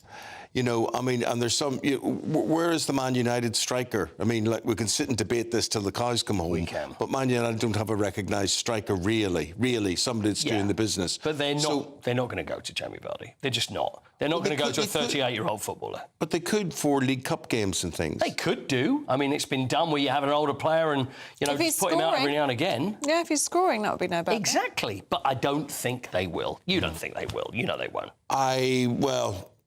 You know in your heart of hearts they won't go to Jamie Vardy. It depends what the price is, but... Well, it wouldn't be too expensive, I wouldn't have thought. You pay his pension and then he can play. It's more than the pension money he's going to pick up when he's going down the post office. Yeah. How does he get the speed that he gets? He's like a greyhound. Yeah, and it's often the first thing that goes is the speed. He'll lose a couple of yards, but he's still nippy. Yeah. He's still quick. Well, look, just congratulations to him. I think he's an amazing player. He is. Let's talk about a bit of golf. Alcaraz, which is... tennis. It's not Alcatraz or a prison or anything, but... this is in the tennis. That's in the tennis. I mean, it's the future. They've played in the Italian Open. We've got a little footage of the Italian Open final then. Carlos Alcaraz, who's 22, Yannick Sinner is 23. So we've seen, we know that Djokovic is on the slide. We've seen the other boys now disappear like Federer. And so this is the future of tennis now. Alcaraz and Yannick Sinner. Now, Yannick Sinner has come back from his ban, 3-month ban for the dodgy cream that was put on his legs that had something within it. Oh, yeah. What are those nose... See, those nose things are making it come back. It opens the nostrils so you can breathe easier. They used to have that about 20 years ago. Every player started using that. And then it was like, oh, no, then they disappeared. Then they used that Vaseline stuff or whatever it is. So they I'd need one of those if I was playing tennis. But you think, does really opening up the nostrils make that much difference? I reckon it does. Isn't it a bit of a scam? You wonder why they wouldn't just sort of put vents up there or something. Or just odd little things that just pulls the... Horns. I don't know. But anyway, Alcaraz beat Sinner, world number 1, 7-6, 6-1, 3-month doping ban. So 19th title for Carlos Alcaraz, and he's still only 22 years old. Yeah. I think the kid's got quite a future, frankly. Yeah, I do. Right. He's got quite a future. And a little word on the golf as well, the PGA Championships. Scotty Scheffler won by 5 shots, 3rd major of his career. But Rory McIlroy had a non-conforming driver. Had he got it for the whole tournament, or did he change it? No, he then had his non-conforming driver. The reason a non-conforming driver is they will check them every now and again. So you get the PGA will go through, have a look at your clubs, make sure they're OK. But the thickness, if it wears down to a certain thickness or thinness, then it would be deemed illegal, but that's just down to wear and tear. So his driver was non-conforming, and the PGA was asked, so exactly... Oh, by the way, look at that. This is Scotty Scheffler. I want to, for those that are listening on the radio, I'll describe... My wife noticed this the other day, and she said, why is it all golfers wear caps? Every golfer will have a cap on. Sponsorship. It is, but never used to happen. Seve you wouldn't see in a cap. Do you remember goalkeepers used to wear caps all the time? Well, interestingly, they did during the cup final when the sun was coming down. Yeah. It was, you could see the cap. But when you see them remove the cap, then you have this very white forehead compared to the rest. So the rest is tanned. That's why Scotty Scheffler there keeps the hat on. But look at the size of that trophy. That is the US PGA trophy. That is massive. It is a huge You're not trophy. going to bring that home for the China cabinet, You are wouldn't think so, would you? Does I mean, he that's get just to take showing it off. home? No, I think probably what would happen is that he would get a replica, a smaller replica. Because, I mean, what's the point of that great big... Yeah, Mum, there we go. I've got £2 million and there you can Put it have on the that. mantelpiece. OK. Got to leave it there, Paul. Thank you very much I'll show you the statue next hour. You Okay. can't miss the German statue. We're back with Dawn and Chris Akabusi with the papers. What are they up to now? Is that wine? While they're doing that, we'll show you the top European destinations for sunshine.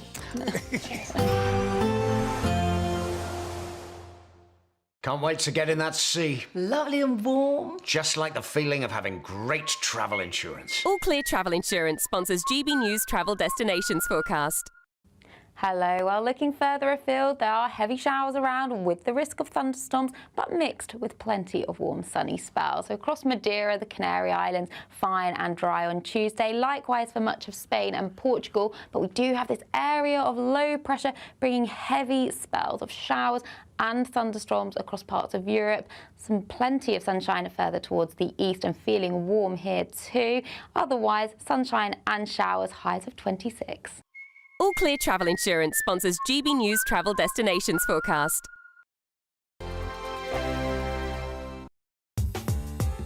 I'm Christopher Hope. From pop stars to politicians, I'll interview anybody in a pub who's got a political opinion. Join me every Friday on Spotify, Apple Podcasts, YouTube or gbnews.com, or wherever you get your podcasts.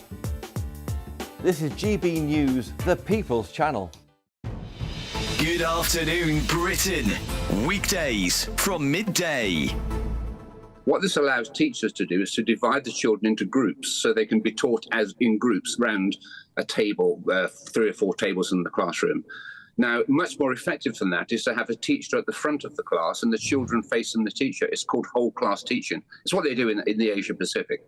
Now, if we don't have so many support staff, teaching assistants, schools would be forced to have more old-fashioned teacher at the front style teaching. So actually that will raise standards because we know we're already about 3 years behind the Asia Pacific countries. So going back to more traditional teacher-led teaching, having fewer classroom assistants will actually raise standards. But don't get me wrong on this, Andrew. Of course, on an individual basis, some children need support staff. So I'm not trying to rubbish support staff. There were some great support staff, but we've got too many. Therefore, we need to work within the existing budget. And to be fair to the government, and we're not part of political enemy, we're not either right or left. We would say, as far as the government is concerned, they've said that if there is a bigger pay rise than the 2.8% or 2.6%, which is inflation, it'll have to be paid from within the current budget. So the government needs to stick to that. They can pay it within the current budget, but you tell that to the teacher unions, and of course they won't want to believe that. They will say, no, we need more money. But if you go to the Institute for Fiscal Studies, they will tell you that since 1953, going back to the 50s, we've increased expenditure on education by 900% in real terms. Staggering, I know. And we haven't improved standards. So the success of the teaching profession is not about money. It's about the quality of the teachers. So we should pay good teachers more. And I wouldn't pay mediocre teachers more. I would pay good teachers more. So they have got a case, but we could do it within the existing budget. GB News, the People's Channel. This is Britain's Newsroom, where your voice matters. It's just astonishing. With expert analysis and honest opinion, we don't just keep you informed. We bring you unique perspectives you won't see anywhere else. Can't argue with any of that. When the news happens, it happens here. On Britain's Newsroom, weekdays from 9:30 a.m. Only on GB News. In the GB Newsroom, we bring you the news as it happens. With our team of dedicated journalists across the UK, we're ready to keep you up to date with what's happening every half an hour, every single day. Bulletins here on GB News, the People's Channel, Britain's news channel.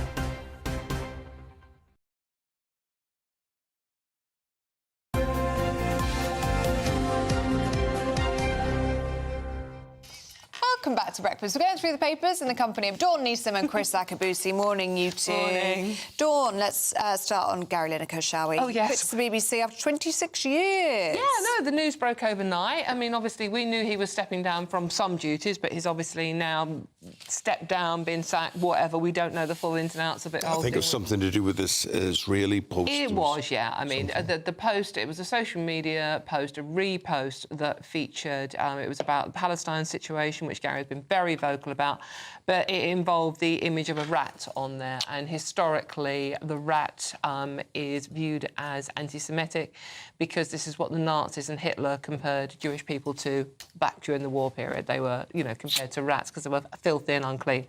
So, I mean, that's the basic history of it. Gary Lineker retweeted this. And now the thing is with Gary, he's not a stupid man. So he should have known better. He should have known better, Ellie. It was I mean, he apologised unreservedly, but the damage is done. So I think it's a great, as you were saying earlier on with Quoty, I don't think he didn't start out as a great broadcaster, but I think he's grown into it and is very good. So definitely. But it's, you know, it's untenable. He couldn't carry on. I know I've got lots of Jewish friends who are very, very upset by what he did. So it's an impossible situation. Yeah. Chris? Well, he's acknowledged his mistake and he's, like you said, he's fallen on his sword. He's apologised. He's a wealthy fella and he'll survive this.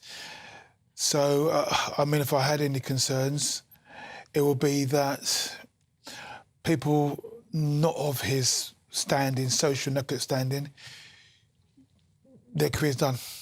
That's it.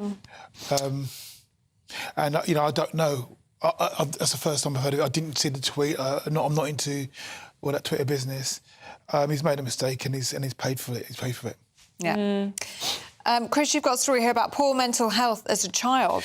Yeah, I was given it, but I like it. So, well, that's how I like it. You know, so 2/3 of young people who've been diagnosed with mental health, severe mental health, it says here, go on to have challenges with work later on in their life. And, you know, it doesn't surprise me.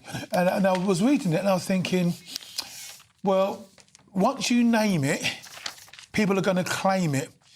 And once I've been diagnosed with something today, down the road, quite clearly I'm going to see the signs and the symptoms, and they're going to affect me. Now, I was working with some young people recently, and one of the kids said to me, "Have you got ADHD?" And I was going, and I go, definitely.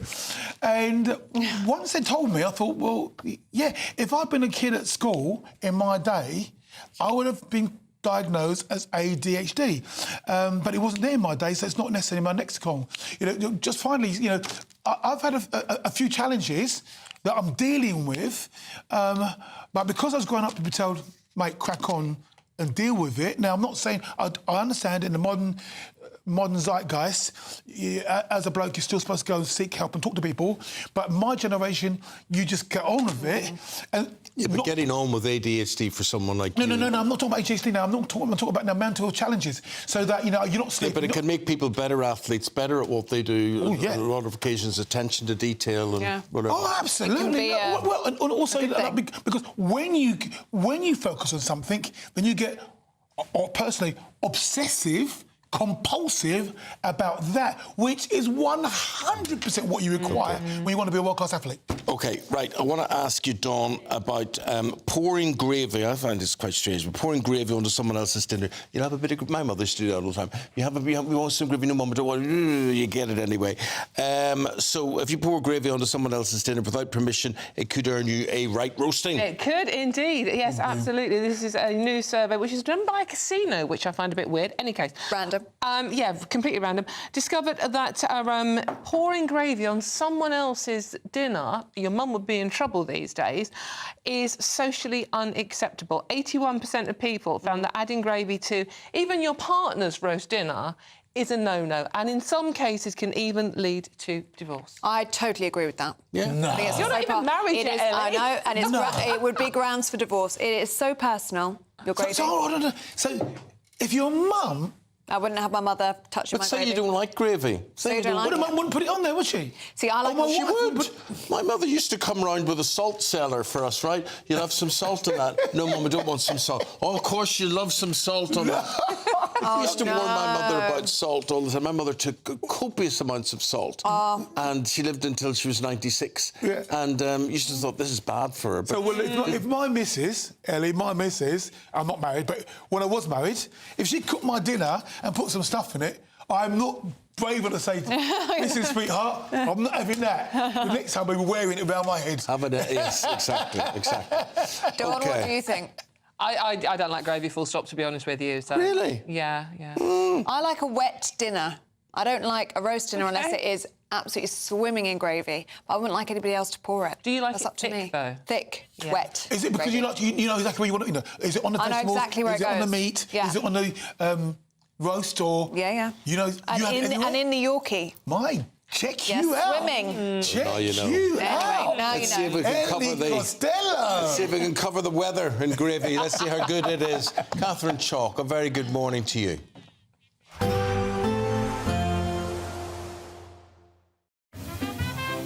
Heavy showers first thing will be followed by a warm, cosy day. Boxed boilers, sponsors of weather on GB News. Good morning. Welcome to your GB News weather update from the Met Office. Well, we still have low cloud in the forecast, but that will lift and break to give sunny spells, but also the chance of some welcome showers throughout this week. So taking a look at this morning, any low cloud will lift and break, but we'll start to see cloudier skies developing across northwestern parts of England, into Wales, into Northern Ireland, where we'll see some showers gradually bubbling up through the afternoon that could be on the heavy side.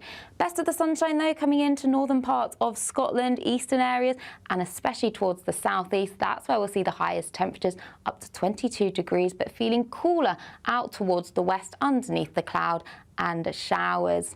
So plenty of late evening sunshine coming into northern parts of Scotland, but always cloudiest along this eastern coast still, with a rash of showers across the south, also affecting Northern Ireland and northwestern parts of England. Some of the showers still heavy, perhaps even with the odd rumble of thunder.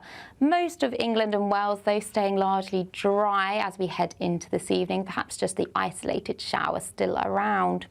So as we go through this evening and overnight, most of the showers will ease. There could still be a few around across parts of northwestern England, but once that land cools again, we'll see the return of this low cloud, but many places generally staying frost-free. Might turn a little bit chilly to start Tuesday morning in places. So as we start Tuesday morning, low clouds still affecting north and eastern coast, but that will start lifting, breaking and retreating back towards the coast. Then many of us are seeing a bright, settled start to the day, but once the sun gets going, we'll see showers bubbling up, and some of these could be heavy with the odd rumble of thunder, especially Northern Ireland into Wales and Northern England, but feeling pleasant in that sunshine, highs of 22 degrees. Bye-bye. There will be a light breeze in the morning, leading to a warm front. Boxed heat pumps, sponsors of weather on GB News.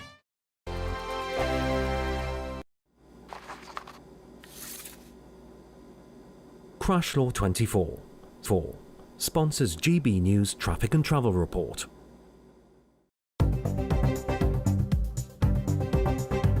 Good morning. This is the latest AI travel news from gbnews.com. The A90 northbound near Carriston remains closed following a serious collision. Motorists should find alternative routes and anticipate longer journey times. On the M4 eastbound, electrical work has closed entry and exit slip roads with one lane closed. Diversions are in operation. In Surrey, the A3 southbound between Milford and the A333 has a broken down vehicle, closing one of two lanes. Expect delays. And on the trains, South Western Railway is experiencing disruption through Aldershot. For more travel news, go to gbnews.com. Crash Law 24 sponsors GB News Traffic and Travel Report. What does it feel like to be a Great British Giveaway winner? That's a big surprise. Oh my God, I'm going to cry. Do you know what? I've never won anything like this in my life. Oh my God, this is amazing. That is absolutely fantastic. We're over the moon. Yes, that is fantastic. You know, you have no idea how much I needed it. Oh my goodness. That's wonderful. Oh, thank you. Oh, thank you so much. I was gobsmacked. Thank you, GB News. I'd say don't hesitate, do it. If you're not in it, you've got no chance of winning it. Thank you. You weren't expecting to get that call today, were you? No, I wasn't. You really could be our next big winner. Head over to gbnews.com/win now to find out how and get your entry for the Great British Giveaway. Great prizes, even greater wins. Headliners on GB News 11 p.m. every night. It's got 3 top comedians going through the next day's newspapers so you don't have to read them, which is great. That's a good point. He's lying. I mean, maybe he's not lying. That's Headliners every night from 11 p.m. and 5 a.m. as well on GB News, Britain's news channel. Join me, Nana Okoye, for an informative, interactive news programme with a difference. It's fun. No, he didn't say that, Dave. I'm so surprised. I think there's an element of truth to that. Join me from 3 p.m. every weekend, only on GB News, Britain's news channel. We're proud to be GB News, the People's Channel, and as you know, we always love to hear your views. Now, there's a new way of getting in touch with us at gbnews.com/yoursay. By commenting, you can be part of a live conversation and join our GB News community. You can even talk to me, Bev Turner, or any of the members of the GB News family.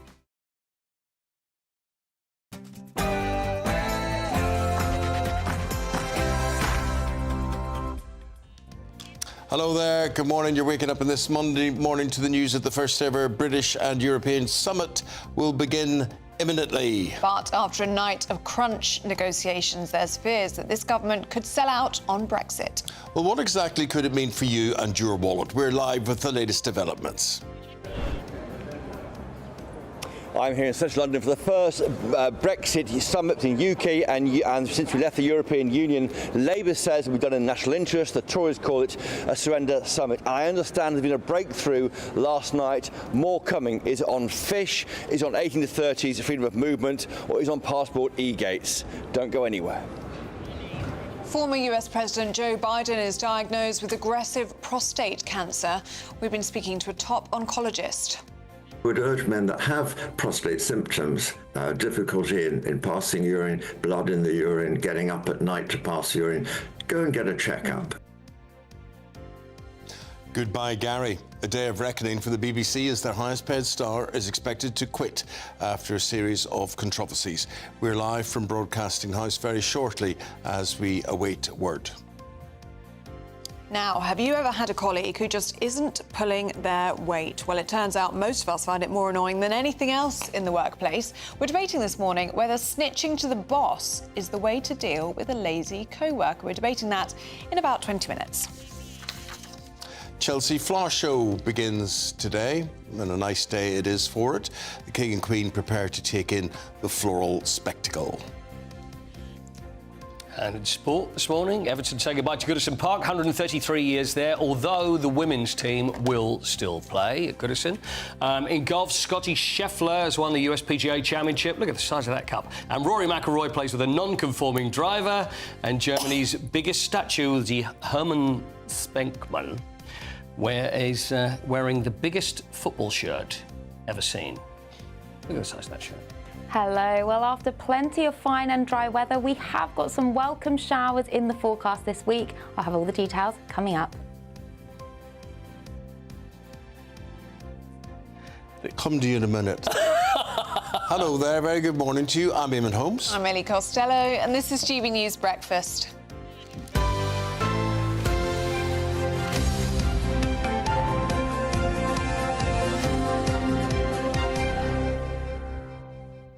Now, just this German football shirt, Yes. and it is massive. It's a massive shirt. Why is it the colour it is, and what's the significance? Arminia Bielefeld, a third tier in the German league. So the third tier, they have made it to the cup final.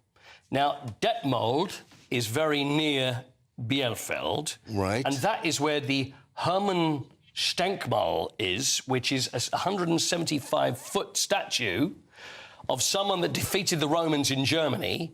And so, as it's near to the club, they've had a huge, huge shirt made to go on the statue. Is this official? Is this allowed, or is this unofficial? I think it's probably allowed because, you know, if you're going to get the shirt made, you've got to probably get the right, you know... measurements? All that sort of stuff. Yeah. And it fits perfectly. So it's 175 feet tall, it's a huge shirt on a huge statue, and that's the reason. Amazing. Thank you very much. You are welcome. Thanks, Coity.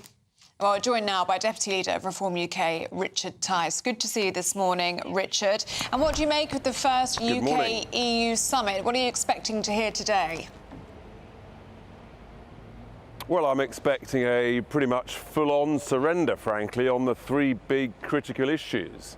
Looks like they're going to surrender on reintroducing freedom of movement, that they rebadge youth mobility. That all sounds very nice and cuddly. But in reality, if it's 18 to 30 or 35-year-olds, that was the bulk of the freedom of movement that the British people voted against in 2016, and then just a few weeks ago expressed a clear view against mass immigration by voting in huge numbers for Reform UK. Last week, the Prime Minister said he heard and he was going to reduce immigration. Not if you surrender to more freedom of movement. The second big surrender is on becoming a rule taker under what they call dynamic alignment, that we would have to accept all of the EU regulations. We don't want that. We actually want to reduce the regulations. We want to be able to reduce the cost of business, to reduce the cost of living. That would be complete foolishness. And then the third surrender is on the very important issue to my constituents in Boston and Skegness of fishing. We want to get back proper control of our fishing waters. The Tories did a pretty average deal a few years ago, but it seems that Keir Starmer is just happy to sacrifice that on the altar of trying to cosy up to the bungling bureaucrats in Brussels. What is his intention? If that's the consequences, if that's what you're going to see, the three big problems, is that what he's setting out for? Is he determined to do those things, or are those just are they just consequential? Well, I mean, they're very important to the British people in all those respects. But this is a Prime Minister, of course, who basically wants to get us back into the EU through the back door. That's what this is all about. Cozying up, chummy, freedom of movement, taking their rules and regulations. I mean, let's just remember, to all of those who say, what's wrong with their rules and regulations? I'll tell you what's wrong. Germany's in recession. Most of the EU is in recession or flatlining. We're struggling, but we're doing a bit better. Why would you want to handcuff yourself and tie yourself closer to a failing economic model that's making people poorer? We need to break away from the shackles of the EU. We need to make sure that Northern Ireland is part of the United Kingdom and not tied into EU rules and regulations. We need to break away from net stupid zero, all their daft carbon taxes and levies, all of this stuff, to give ourselves the opportunity to grow again. But then, properly, Richard, significantly. I'd have to ask you, Richard, why does he then not want to do those things? If those things make sort of common sense, is this because he's got another political agenda? Well, I don't think that there's much common sense within the Prime Minister. His political agenda, as a lawyer who loves the international stage, is to cosy up to the EU. He wanted a second referendum, of course. He wanted more immigration, freedom of movement. He loves all this stuff. He doesn't understand why people in the industrial heartlands of the United Kingdom, just a couple of weeks ago, gave a massive boot in the backside to the Labour Party and voted for reform in huge numbers, including in the 16th safest Labour parliamentary seat. So look, he's clearly not listening and learning. He's clearly waffling when he says he wants to reduce immigration. And I think the British people need to be very, very concerned about this surrender. The government will say they got this majority in the general election last summer. In the manifesto, they clearly said they wanted closer ties to the EU. They'll say they have a mandate for this, and they've expressed that they won't turn back on the customs union, the single market, or freedom of movement of people around the bloc. I mean, they've expressed that. They got less votes than Jeremy Corbyn, so I don't think they really have got a loveless landslide. But the latest mandate was just a couple of weeks ago, and the British people voted against this government in huge numbers, and yet it seems that the Prime Minister is basically just ignoring that, carrying on, putting his fingers in his ears. He's desperate to cosy up to this failing economic model, these failing EU regulators. And look, I mean, we'll be the beneficiaries in electoral terms, but in the interim, I'm very sad for the country because this will be bad for citizens, it'll be bad for the constituents in Boston and Skegness and elsewhere. Shorter queues at airports for people with British passports. I mean, easing trade with the biggest trading partner, the EU, a defence pact. I mean, those could all be good wins, couldn't they? Look, we hear about this defence pact. Our defence is provided by NATO. We don't want anything to do with any form of EU defence mechanism or army, and this idea that we're going to be allowed access to EU defence contracts is for the birds. We hardly had any of that when we were a member of the European Union. And as for passports, each individual EU nation can voluntarily at the moment open access to the e-gates for British citizens. Most of them choose not to. Some countries, I think like Portugal, for example, actually do allow this. And isn't it nice? We take the moral high ground. We allow EU citizens to access our e-gates. And what have the EU bureaucrats in Brussels done? They've just cock-a-snoop at us. They've just ignored us.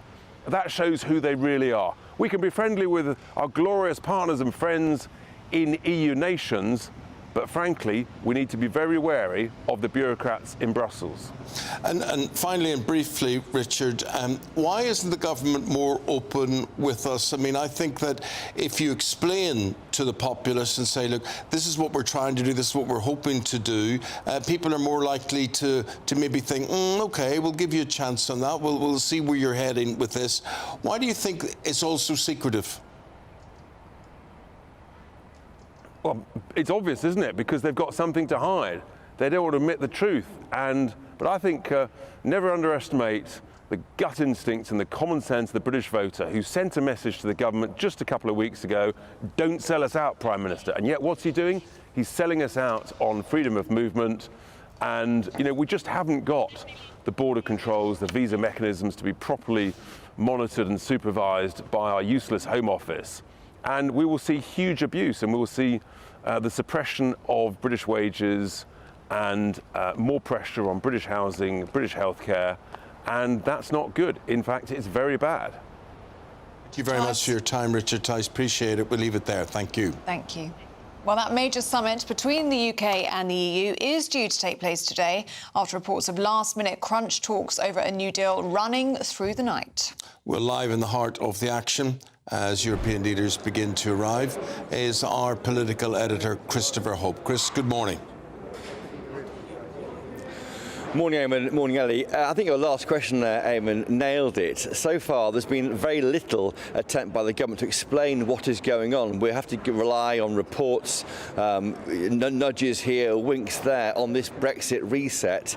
And Ellie's right, of course, that this Labour government did win a landslide majority, saying it would get closer to the European Union. That's what voters vote for. And in fact, that's what polls suggest, that many people want a more pragmatic, possibly, if that's the right word, We're told that they're using ruthless pragmatism in these talks with the European Union, but certainly ways to make it easier, less difficult, maybe to travel on holiday between the European Union and the UK through its passport e-gates. But the big politics later will be, are we signing up to rules that we can't affect? Are we rule takers, not rule makers? And that's where there'll be big concerns, I think, from the Brexiteers, Reform UK and the Tories. But if we break it down into what might happen today, there's the Brexit triple lock the government's imposed on its talks. No return to the single market, customs union, or allowing freedom of movement. Now, we're told at GB News that last night there was a late breakthrough. There are still more steps to take. An update will be given to us mid-morning here in central London. There are different baskets of agreements they're looking to do. There's a possible UK signing up to a new defence and security pact. That's 150 billion euros of defence contracts. The French want to limit it to our access to 15%. We want to go more than that. That's defence jobs, the government will say later on. A new emissions trading scheme, as I say, and those passport e-gates that Richard Tice was being a bit sniffy about, but some who go on holiday may welcome the lack of queuing when we try and get through borders.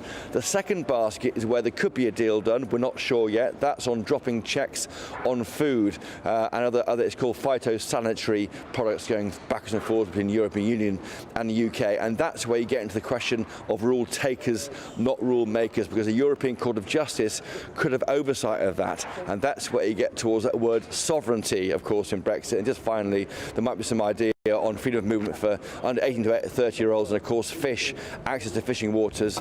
We want to limit that to 5 years, whereas the EU wants a lot more than that. So all to play for. Brexit's back on the agenda. We'll bring it to you on the channel. Thanks, Christopher. And on that subject of fish, let's go fishing now with our Northern Ireland reporter Dougie Beattie this morning as we talk about that. Because, Dougie, this is the bit that's really concerning people today, and it's concerning us here in the studio as to who's speaking up on behalf of the fishermen and in what danger are they? Well, welcome to Kilkeel. This is Northern Ireland's biggest fishing port. It's the most southeastern town in Northern Ireland. It's right at the very foot of the Mournes. And this harbour here used to be full to the brim of fishing boats. It was a massive industry. I remember coming through here as a child, used to get potted herrings and stuff on a Sunday night. It was a real treat. But of course, over the 80s and 90s, the cod in the Irish Sea, the fishermen were being accused of fishing it out, and loads of those vessels had quotas put on them. Many of them were decommissioned, and basically the Northern Irish fleet has just completely disappeared. What you now see coming out of Kilkeel is prawn fishery boats, shell boats. There is very, very few white fish trawlers left in Northern Ireland. And of course, it's now been proved that they didn't fish it out. The cod had moved further north, and amazingly, we are now seeing tuna appearing in the Irish Sea. So that means that the sea is warming up. And the industry here in the village here, about 6,000 people, have really, really suffered because of quotas put upon them. Now today, if this deal goes ahead where it will allow Spanish, French, Irish vessels into that water, well, of course, those quotas will be split amongst them. And we remember in the last talks, Boris Johnson let grandfather rights go to some of those French vessels to come in as close as to 6 miles off English shores. Now the French are wanting that actually spread out even more to do away with those grandfather rights and throw the fishing clean open again, which will cause real problems for British fishermen. And this is all down the Department of Agriculture. But be aware, we have put up with protocols in Northern Ireland for a long time since Brexit, and Britain may now have to face the same thing on trade deals going back and forward. Very interesting, very, very interesting. A very deserted-looking Kilkeel harbour there on this Monday morning. Douglas, thank you very much. Yeah, and Dougie makes a good point there. It's not just the fishermen. It is the 6,000 people living in that village. I mean, it's whole communities we're talking about, aren't we? Totally, whole communities. That rely on that industry. And the industries that live off those people earning the money that they earn. And this is replicated all around the coastline of the UK. No matter where you live, and it's just awful. I mean, who cares? Who is fighting for these fishermen? These politicians say they care about fishermen, they care about farmers. Do they really? Malcolm makes a point. Why is the EU so dead set on accessing our waters? It's a good question. Money. Let's have a look at some other stories coming into the newsroom on this Monday morning. Breaking news in the past hour.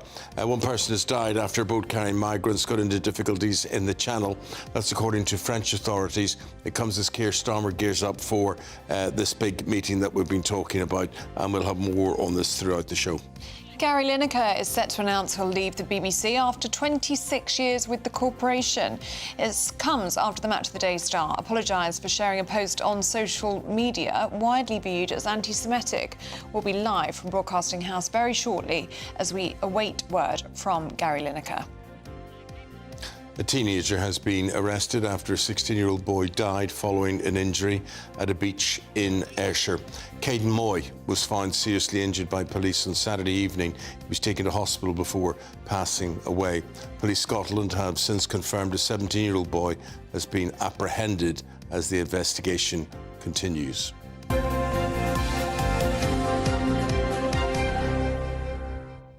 Now, let's get a weather update with Catherine Chalk.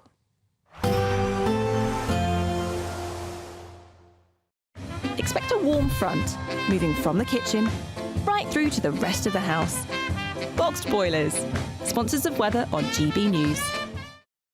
Good morning. Welcome to your GB News weather update from the Met Office. Well, we still have low cloud in the forecast, but that will lift and break to give sunny spells, but also the chance of some welcome showers throughout this week. So taking a look at this morning, any low cloud will lift and break, but we'll start to see cloudier skies developing across northwestern parts of England, into Wales, into Northern Ireland, where we'll see some showers gradually bubbling up through the afternoon that could be on the heavy side. Best of the sunshine, though, coming into northern parts of Scotland, eastern areas, and especially towards the southeast. That's where we'll see the highest temperatures up to 22 degrees, but feeling cooler out towards the west underneath the cloud and showers. So plenty of late evening sunshine coming into northern parts of Scotland, but always cloudiest along this eastern coast still, with a rash of showers across the south, also affecting Northern Ireland and northwestern parts of England. Some of the showers still heavy, perhaps even with the odd rumble of thunder. Most of England and Wales, though, staying largely dry as we head into this evening, perhaps just the isolated showers still around. So as we go through this evening and overnight, most of the showers will ease. There could still be a few around across parts of northwestern England, but once that land cools again, we'll see the return of this low cloud, but many places generally staying frost-free. Might turn a little bit chilly to start Tuesday morning in places.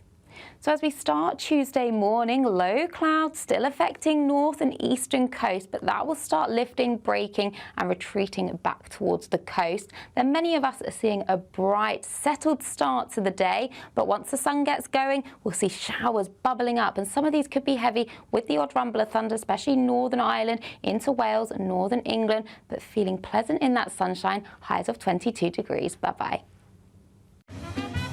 A positive outlook through the night will power through to a bright day ahead. Boxed Home Battery Storage, sponsors of weather on GB News.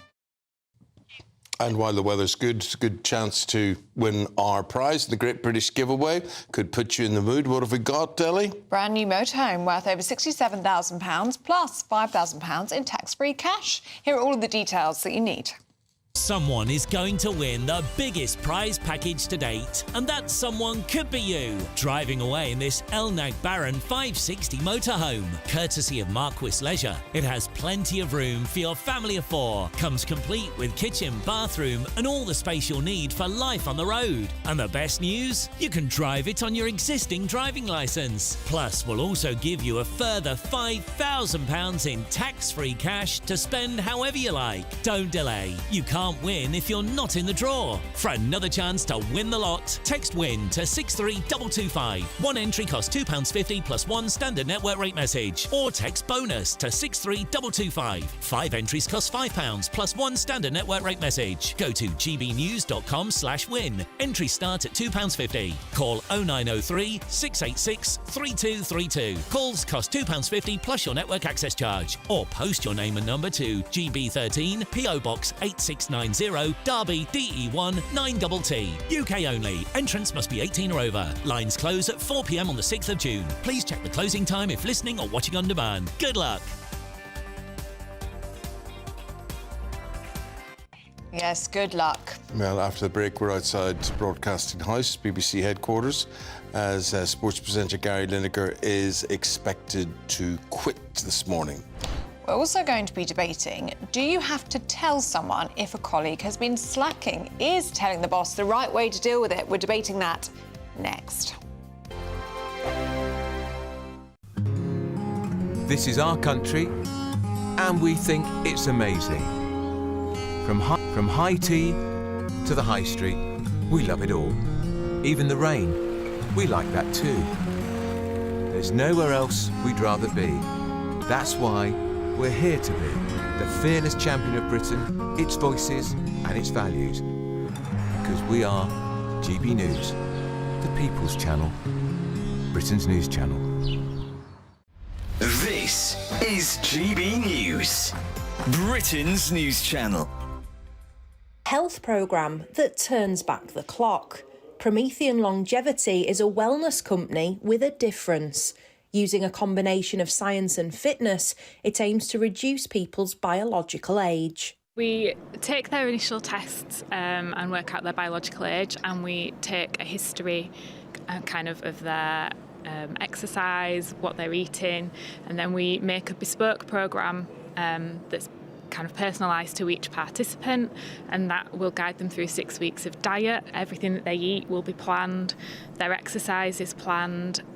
We can help with supplements, anti-aging protocols for things like sleep, skincare, kind of all aspects of ageing, really.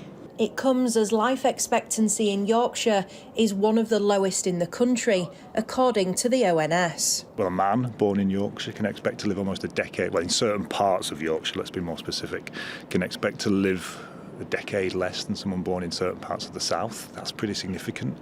People in Yorkshire can expect to be in poor health for the last 20 years of their life. And England as a whole, I mean, for one of the richest nations in the world, we lag behind Europe in terms of life expectancy and health expectancy, which is really the crucial thing to us, really. It's not about how many years you live. It's about living those years with some kind of quality of life. 62-year-old Debbie Shaw reduced her biological age by 17 years on Promethean Longevity's 6-week programme. I lost 1.5 stone on their diet, and that's something that I just kind of accepted was older age. I'm a menopausal woman and we put weight on. I started off at 56 and I ended up at 39. And I feel 39 again. GB News, the People's Channel. From the school run to the home run, watch a new show for all of Britain. He can say whatever he wants. A straight talking show where all voices are heard. And, you know, when are we going to stop talking about smashing the gangs and actually do it? With the stories that matter from every part of our country. There's a bit of a crash landing there for your Chancellor. Bold, fearless and standing up for you. That's me, Martin Daubney, 3 p.m. till 6 p.m, weekdays, here only on GB News. The People's Channel, Britain's news channel.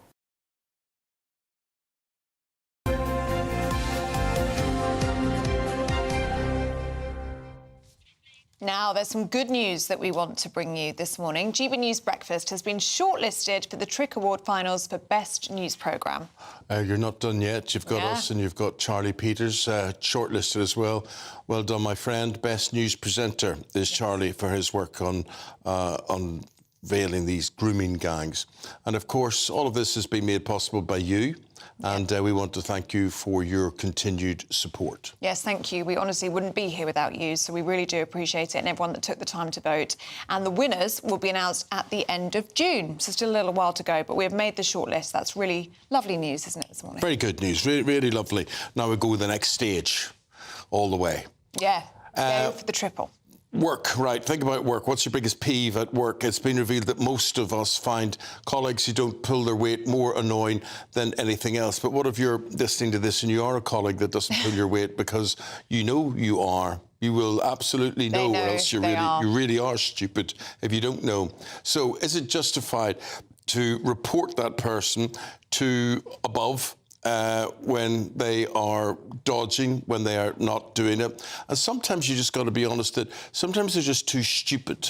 They're too stupid to actually understand whether they're not good enough or not. They don't know if they're not pulling their weight. They don't know. I tell you, a man who can sniff them out miles away. Steve Miller. Good to see you, Steve, and mortgage advisor Sally Mitchell. Now, why have we got a mortgage? It's very interesting that you pop up as a mortgage advisor. I pop up everywhere. Okay. So, Sally, what's your take on this? Because I'm going to be with Steve on this one. You can smell them a mile away. Yeah, you can, but no one likes a snitch. And I think office politics are often hard enough and enough of a minefield without getting involved. I think you have to leave it to the management. Unless you're their manager or their supervisor, I think trust in the process.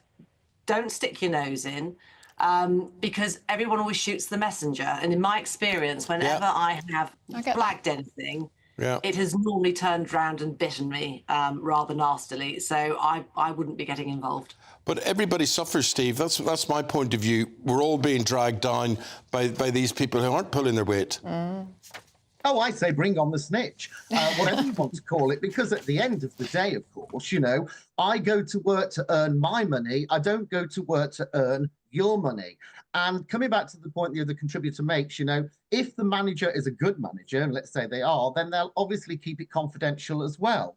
The other thing we have to remember is that if someone is not pulling their weight, it builds up resentment. It builds up frustration and irritation. The other thing I would say as well is that a lot of teams out there, especially sales teams and customer service teams, are bonused on the team result. So, you know, if someone's behaving like a tortoise and I'm behaving like a racehorse, I'm sorry, I'm snitching.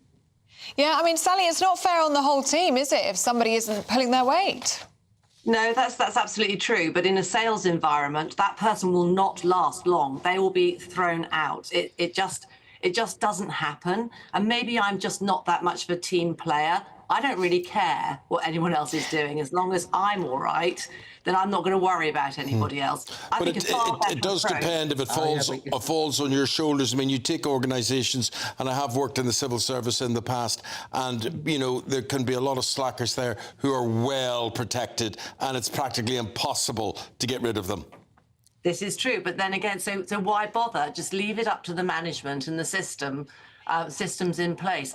As I said, unless you're the manager, I think a much better approach, and one I've used in the past, if someone, you mentioned earlier, maybe they don't know, maybe they're so stupid that they don't know that they're letting their teammates down and they're just not pulling their weight, approach them and ask them if everything's all right. You know, sometimes people have life events, they have things going on in their life, and they're not being lazy. Actually, they're really suffering. So a much better approach is to go softly and gently and see if you can draw out what perhaps an underlying problem is. But often, Steve, you can only judge people by your own standards. And if you are a high achiever, if you're someone who has very high standards and is very productive in what you do, it's very hard to cut them slack. Yeah, and I say tough. Look, we go to work. We don't go to work for therapy. Having said that, I fully understand if something's going on in somebody's life, then there are some mitigating circumstances. I understand that. The other point that we have to raise here, of course, is a lot of managers are pretty useless and they do not act proactively in terms of spotting poor performers as well. Before my TV career, I was a head of human resources, and I can tell you now the management deficiency in skill level was enormous. It was really enormous because they were too frit to actually have a word with the team members. They thought everything could be hunky-dory and, you know, everyone would come to work and pull their weight. And unfortunately, they don't. So we do actually need to train managers in the UK to encourage snitching. for the basis of for the reasons of great performance and productivity. It needs well, to our be brought performance and productivity is so high that my producer Bridget's telling me to move on. So we've got to do that, guys. Got to obey her. Thank you both very much indeed. And Steve, I pay good money to watch you as head of HR department because he's no nonsense, isn't he? No, absolutely. But you know, I think some people should be genuinely frightened of that, and some people, as I say, you can only judge people by your own standard. Teammates are great to have around you, and you know, everybody pulls together. But come on, we all know people. We all know people who are just not up to it. They're not up to it. Here's the traffic and travel. Let's have a look.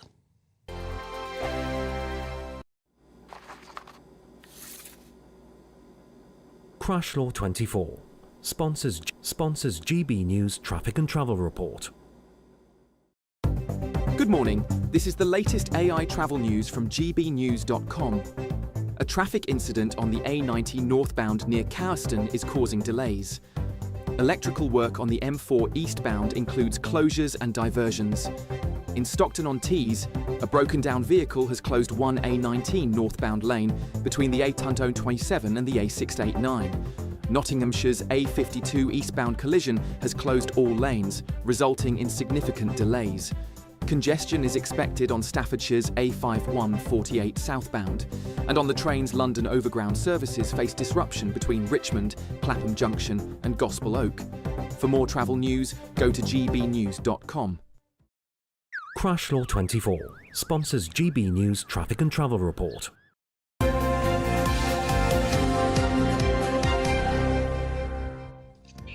Do stay with us. Still to come, we're going to be live outside Broadcasting House. Yes, Gary Lineker quitting the BBC after 26 years. He will leave Match of the Day and he will not host the UK's World Cup coverage next year. More soon.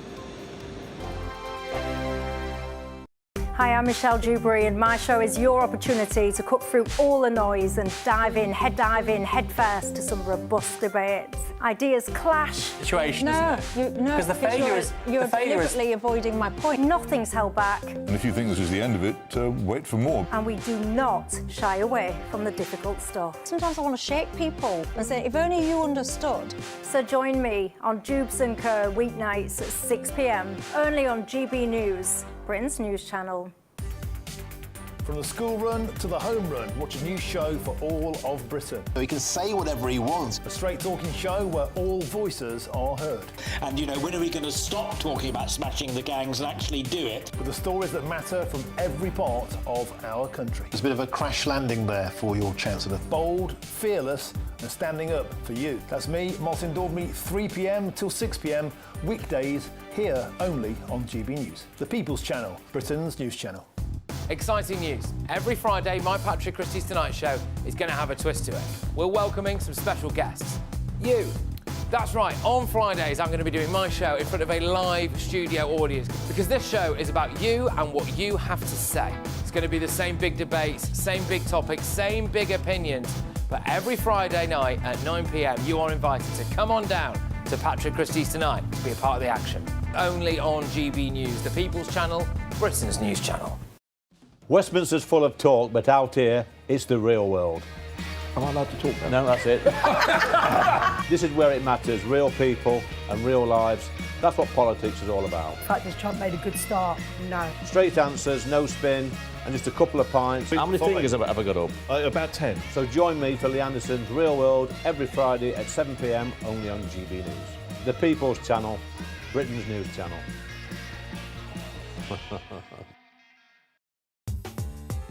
I'm Christopher Hope. From pop stars to politicians, I'll interview anybody in a pub who's got a political opinion. Join me every Friday on Spotify, Apple Podcasts, YouTube or gbnews.com, or wherever you get your podcasts. This is GB News, the People's Channel.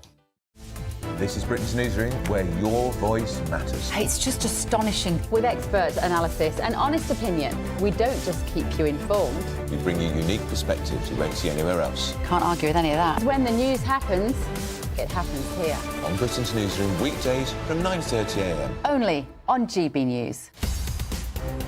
In the GB newsroom, we bring you the news as it happens. With our team of dedicated journalists across the UK, we're ready to keep you up to date with what's happening every half an hour, every single day. Bulletins here on GB News, the People's Channel, Britain's news channel.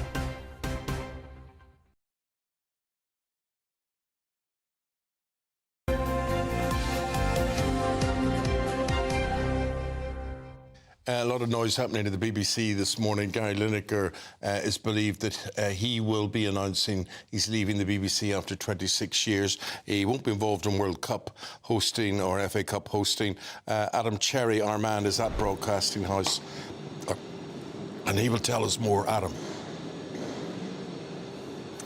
Morning, guys. Well, Eamonn, you got the long and short of it. After 26 years, Gary Lineker is expected to announce later today, perhaps around midday, that he will be standing down effectively immediately from the BBC and will host his last match of the day this Sunday. He won't host World Cup coverage next year, and this will be it. It'll be game over, and he will leave the BBC permanently. This might seem like a long time coming. Of course, the most recent episode of controversy stems from his social media use, particularly one Instagram post in which he criticised or shared a post which criticised Zionism, and within that post there was a rat emoji, which is a common anti-Semitic trope. Gary Lineker said he didn't recognise that and had not shared that intentionally, since deleted that post. But it's the latest in a string of controversies, particularly on social media, on X, Instagram, all about sharing his political views, particularly on Gaza in the last 18 months since the 7th of October, but beyond that as well.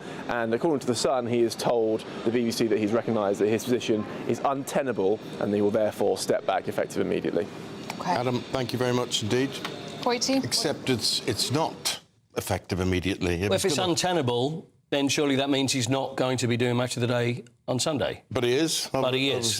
There's reports in the papers he's leaving next week, right? So. Yeah, but that's not immediately. They say immediately, don't they? They say, oh, yeah, it's going to be effective immediately. But, OK, we'll let you do this one. Yeah. And this is what happened before. It's like, OK, well, we'll let you do... Have a farewell show. Yeah, how about you don't do Match of the Day, but you do the World Cup? You know, it's like, well, are you all right? Are you walking away or are you getting the push? Anyways, big loss.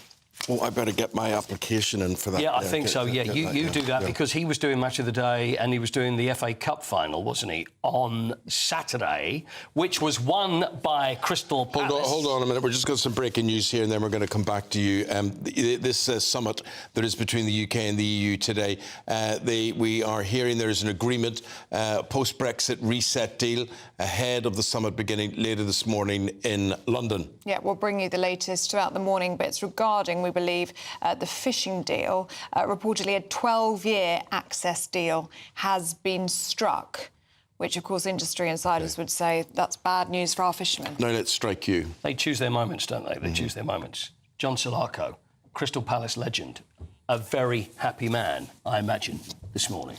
Morning, John. Morning. Absolutely delighted. I can imagine 119 years. You played pretty much after that. It was a few years after that, I know, since the club was formed. But you were the FA Cup finalist back in 1990. But as a Crystal Palace man, you know, did you have a good feeling about it, or how did you feel afterwards? It must have been just magnificent for you. Yeah, absolutely incredible. The heartbreak in 90, the heartbreak in 2016 as a coach. And I think we lost to Chelsea in the semi-finals at Wembley in 22. So going into this one, it was third time lucky. And do you know what? Throughout this cup run, I've always just felt our names on it. And that's how it panned out. You know, when you watch that final, it was the most tense, nerve-wracking 100 minutes of football I've ever watched. And, you know, all our hearts were in our mouths. And, you know, for all those Palace fans who've suffered over the years and stood by us, you know, we nearly went out of business, you know, 14 years ago, when Steve Parish and Steve Browett came in and they club on.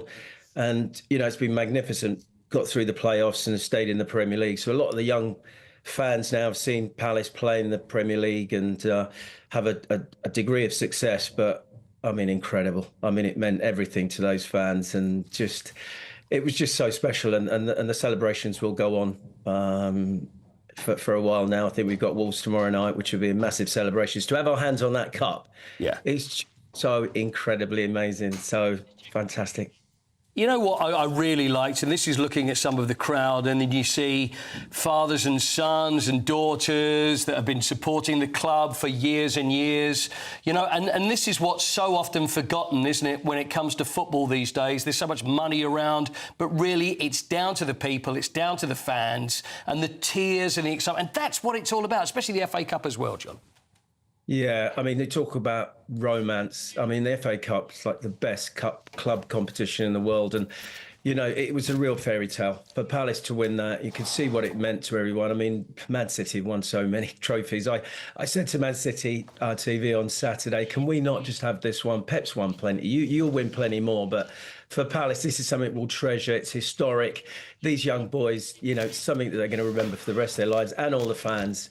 And that's what Oliver Glasner would have said to them. Go and make history. Go and enjoy this. And now they're going to Hall of Fame forever, and we'll live those moments. And every Palace fan who was there and who was watching will remember this, and we'll be celebrating for a while. And it's just wonderful for South London, and the flags will be flying. And, you know, it's great to have seen that emotion and say the romance of the FA Cup is very much alive. And thank you to the footballing gods for giving this to us, because it will be treasured. John, congrats. As a Crystal Palace man, many congratulations. We're all behind Palace. And we're really pleased for you. So thanks very much for your time. Because, John, my first ever FA Cup final was that replay in 1990. That's the first time. Yeah, to watch the mighty United ruin his day. That was it. I'm sorry about that, John. Good job on Saturday. Watched you and enjoyed you on Saturday. Thanks very much, John. Massive fan of the show. Well done, guys. Thank you very much, John. Cheers. Thanks, Coity. Now, coming back to that breaking news in the past few minutes, the UK and the EU have reportedly agreed a post-Brexit reset deal. That's ahead of the summit beginning later on this morning in London. Chris Hope has got all the details for us. Morning to you, Chris. And we're hearing there's been a breakthrough.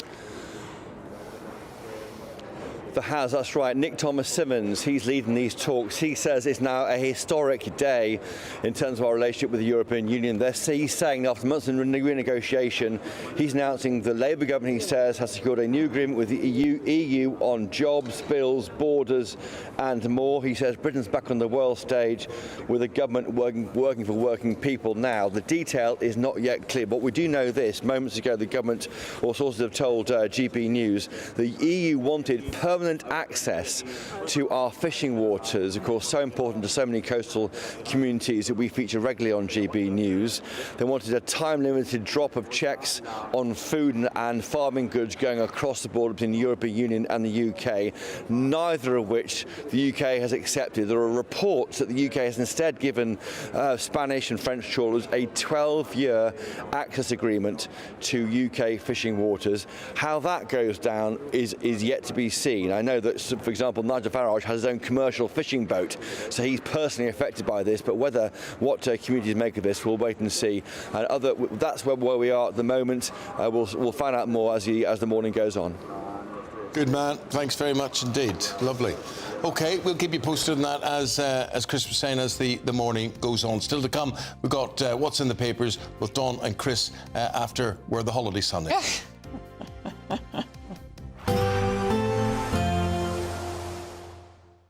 Dinner under the stars tonight? That reminds me of our travel insurance. You mean All Clear Skies? All Clear Travel Insurance sponsors GB News Travel Destinations Forecast. Hello. Well, looking further afield, there are heavy showers around with the risk of thunderstorms, but mixed with plenty of warm sunny spells. So across Madeira, the Canary Islands, fine and dry on Tuesday. Likewise for much of Spain and Portugal. But we do have this area of low pressure bringing heavy spells of showers and thunderstorms across parts of Europe. Plenty of sunshine further towards the east and feeling warm here too. Otherwise, sunshine and showers, highs of 26. All Clear Travel Insurance sponsors GB News Travel Destinations Forecast. Good Afternoon Britain isn't just about us. The wonderful thing about this programme is it's about everyone watching. It's an interactive programme. Well, there absolutely is something to see here, and we're going to be talking about it more. Whether it's breaking royal news, please bring us up to date, or indeed a particularly punchy speech in the House of Commons. Very, very curious. We bring it to you live, and then we bring you live reaction as well. That's Good Afternoon Britain, weekdays from midday. Only on GB News, the People's Channel, Britain's news channel. Sir Jacob Rees-Mogg's State of the Nation, Monday to Thursday from 8 p.m.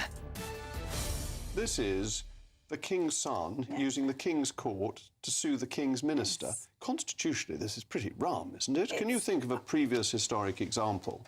It's unprecedented. That word's often used with regards to Harry, but I do think he's shone his light into a bunch of nettles that we never go to. Why don't we even know how much royal security costs us? And by the way, if you put in a freedom of information, you won't get a result from it because they say that would be to imperil the people they're protecting. But the truth is, let's be honest, the Duke of Gloucester on a Sunday afternoon opening, I don't know, a leisure pool in Grimsby, or even, dare I say it, the Duchess of Edinburgh rocking up to the National Memorial Arboretum and doing a very good job. I refuse to believe that they are more in need of security than Prince Harry is. They don't get it. But they do. I'm sorry, they do get. Royals, when they're working, do get security. If they're doing specific events, yes, there are security around the events. But you can see the Duke of Kent walking up St James's Street by himself. Yes. There isn't this... And when they're working is the critical word there, because Harry has stepped back from all of his frontline royal duties. But once a prince, always a prince. You can't actually unpick He's a Prince Emeritus. Well, but both of you presumably believe in hereditary monarchy. And if you believe in hereditary monarchy, you've got to bear the cost. Comes with the duty of service, which he set aside. It's not the job of the armed police to provide emotional support bodies to somebody who has abdicated their responsibilities as a member of the royal family and then is actually, instead of going into... He could have picked... There are all kinds of relatively anonymous lives that Harry could have chosen, right? He could have gone anywhere in the world. Yes. Instead, he has moved to California, where he and his wife continually try, with increasing lack of success, to cash in. GB News, the People's Channel. From the school run to the home run, watch a new show for all of Britain. So he can say whatever he wants. A straight-talking show where all voices are heard. And, you know, when are we going to stop talking about smashing the gangs and actually do it? With the stories that matter from every part of our country. There's a bit of a crash landing there for your Chancellor. Bold, fearless and standing up for you. That's me, Martin Daubney, 3 p.m. till 6 p.m, weekdays, here only on GB News. The People's Channel, Britain's news channel.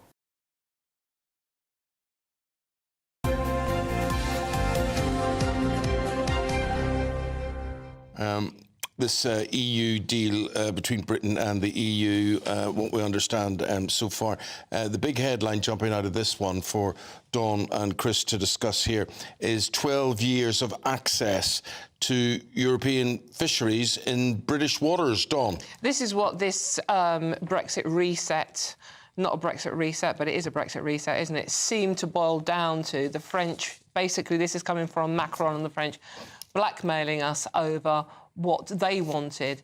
If we're going to get a deal over the line, we have to give on the fishing quotas. And that appears to be exactly what has happened. It's a 12-year deal, been agreed on fishing access for EU boats in UK waters. I mean, obviously, we in an ideal world, we'll talk to somebody who is actually fishing off the coast of the UK at the moment to find out what their views are on this. But, however, reading quickly between the lines of what's happened, I don't understand, Eamonn and Ellie, what we actually get out of this. Well, it's difficult to know, isn't it? Because a youth mobility scheme is something that the government would say we get out of this. But actually, the language on that looks like it's really limited. It says the EU is going to work swiftly to explore British participation. Exactly. So there's nothing being confirmed there by the looks of things. It's a bit like, to be honest, but it reminds me of the deal that we've struck with America on the trade. It's like it's a plan. It's not actually a deal. A deal is a deal when it's sort of like, you know, is signed and sealed and delivered. This is very vague on lots of areas, apart from the fact we seem to have capitulated on the fishing rights. And one of Starmer's main things going into this was he wanted to make people in this country feel better off. And he wanted us all to feel better in the community and our borders protected. This doesn't apply to any of those. Yeah, looks as though the EU is going to remove barriers to allow British visitors to use e-gates within the EU. And on that, Brian's been in touch saying, so we'll sacrifice our sovereignty just so people can go on holiday quicker through the e-gates. Look, for me, with my limited information, it's a backroom deal. stealth tactics, thin edge of the wedge. We will find out 10 years down the road how far we are reintegrated with the European Union. What alarms me, I said it right at 7 o'clock and now I've seen it in writing, a defence and security pact will be central to the deal. And that was my fear. That's exactly why I voted Brexit, because I did not want to be part of a European army that is legislated for and directed by bureaucrats in Brussels. I want to be able to sack my defence minister. I want to be able to oust a party that puts us into a conflict that I personally and people like me don't think is for us to deal with. I know in 1990 we went to the Iraq War. There was massive protest then, and OK, in the end we went, but at least you felt that your voice could be carried and could be heard. Once we go down this route, thin edge of the wedge, stealth tactic, there'll come a time where somebody in Brussels, Bonn, Berlin, Paris will be deciding that our men and women, young boys and girls, blue-collar workers in the main, are off fighting on the Eastern Front. I'm very... I mean, evidently this means signing up to Brussels rules on... The quid pro quo, supposedly, is a sausage situation. We sign up to Brussels rules on food and veterinary products, so there is less regulation on British meat export. Makes the situation in Ireland easier, Eamonn, which has always been a bit of a problem. But we've accepted the jurisdiction of the European Court of Justice as it relates to these matters, which, I'm sorry, that's where we started back in 2016, wasn't it? I don't understand how this isn't at least a little bit reversing what Brexit achieved. Well, clearly it is. It is. You can't be a little bit pregnant. You are, you're not. Yeah. You're in or you're out. Yeah. And we've been going in one direction. We've had ground to a halt, and we're now doing a slow reversal and hoping that nobody notices that we're going backwards. Could you argue, from a negotiation point of view, this is a win-win on both sides? They both can walk away and say, we've got something. Well, I'm sure there are people that will argue that, but there were 17 million people in the country that said, no, nicht. It's not happening. We want sovereignty. We want to have our... And you feel that's been ignored? That's just... 100%. 100%.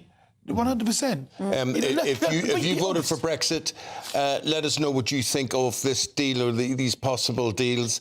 Have your say this morning. Get in touch and we will happily reflect those. And Alan says, I've seen the fishing industry in my hometown of Milford Haven destroyed by the EU. So this is really bad news for those fishing So, Dawn, just sum it up for us, what you think. We've got 30 seconds. I think it's a bad deal, a bit like the Chagos Islands, giving away something we already owned when we didn't need to do so. I think this is up there with that. But doesn't really surprise you, though? It doesn't surprise me, no, because we didn't have any cards to play in this game.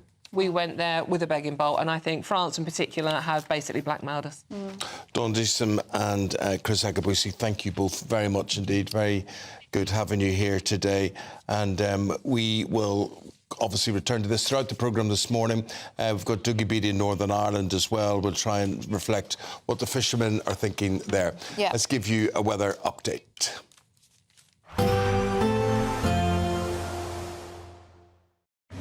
Even though we'll see a cloudy start, it'll be a bright outlook for the rest of the day. Boxed Solar, sponsors of weather on GB News. Good morning. Welcome to your GB News weather update from the Met Office. Well, we still have low cloud in the forecast, but that will lift and break to give sunny spells, but also the chance of some welcome showers throughout this week. So taking a look at this morning, any low cloud will lift and break, but we'll start to see cloudier skies developing across northwestern parts of England, into Wales, into Northern Ireland, where we'll see some showers gradually bubbling up through the afternoon that could be on the heavy side. Best of the sunshine, though, coming into northern parts of Scotland, eastern areas, and especially towards the southeast. That's where we'll see the highest temperatures, up to 22 degrees, but feeling cooler out towards the west underneath the cloud and showers. So plenty of late evening sunshine coming into northern parts of Scotland, but always cloudiest along this eastern coast still, with a rash of showers across the south, also affecting Northern Ireland and northwestern parts of England. Some of the showers still heavy, perhaps even with the odd rumble of thunder. Most of England and Wales, though, staying largely dry as we head into this evening, perhaps just the isolated showers still around. So as we go through this evening and overnight, most of the showers will ease. There could still be a few around across parts of northwestern England, but once that land cools again, we'll see the return of this low cloud, but many places generally staying frost-free. Might turn a little bit chilly to start Tuesday morning in places. So as we start Tuesday morning, low clouds still affecting north and eastern coast, but that will start lifting, breaking and retreating back towards the coast. Then many of us are seeing a bright, settled start to the day, but once the sun gets going, we'll see showers bubbling up, and some of these could be heavy with the odd rumble of thunder, especially Northern Ireland into Wales and Northern England, but feeling pleasant in that sunshine, highs of 22 degrees. Bye-bye. Expect a warm front, moving from the kitchen right through to the rest of the house. Boxed Boilers, sponsors of weather on GB News.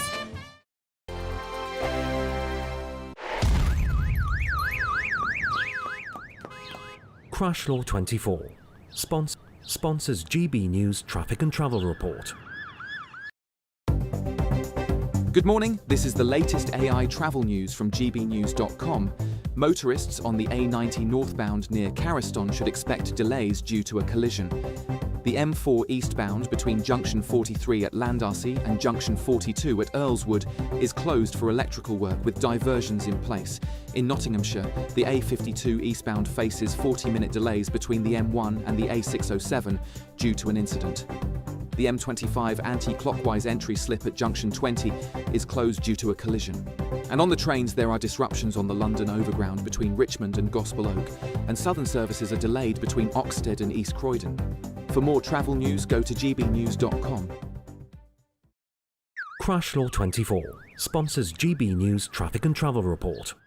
Someone is going to win the biggest prize package to date, and that someone could be you, driving away in this Elnag Baron 560 motorhome. It has plenty of room for your family of four, comes complete with kitchen, bathroom and all the space you'll need for life on the road. Plus, we'll also give you a further £5,000 in tax-free cash to spend however you like. For another chance to win the lot, text WIN to 63225. One entry costs £2.50 plus one standard network rate message, or text BONUS to 63225. 5 entries cost £5 plus one standard network rate message. Go to gbnews.com/win. Entries start at £2.50. Call 0903 686 3232. Calls cost £2.50 plus your network access charge. Or post your name and number to GB13 PO Box 8690 Derby DE1 9TT. UK only. Entrance must be 18 or over. Lines close at 4 p.m. on the 6th of June. Please check the closing time if listening or watching on demand. Good luck. It's Patrick Christie's Tonight, and here we do things differently. It's explaining the absolute madness of this, doesn't it? It's explosive. I mean, this is very good. It's lively. 850. Your government sat there, Sean, and it did nothing. It's controversial. And the Middle East has been in turmoil since before I was born. It's everything you need to kickstart your evening. Everyone's had their Weetabix tonight. I love to see it. That's Patrick Christie's Tonight, weeknights from 9 p.m. Only on GB News, the People's Channel, Britain's news channel. Hi, I'm Michelle Dewberry, and my show is your opportunity to cut through all the noise and dive in headfirst to some robust debates. Ideas clash. Situation, no, isn't it? Because the failure is... You're deliberately avoiding my point. Nothing's held back. And if you think this is the end of it, wait for more. And we do not shy away from the difficult stuff. Sometimes I want to shake people and say, if only you understood. So join me on Jubes & Co. weeknights at 6 p.m, only on GB News, Britain's news channel.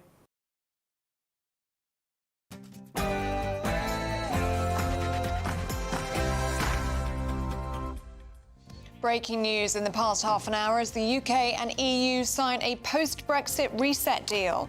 Details on this just emerging as we speak to you. Amongst them, the big headline, a 12-year fishing deal which favours the European Union. Your views are very welcome. But what exactly does all of this mean for you and your wallet? We're live with the latest developments. These are your headlines. Keir Starmer does a deal here, 12 years access to French and Spanish trawlers to our waters and unlimited access using farm and agriculture goods across the European Union. But is that a Brexit sellout? The Tories think so.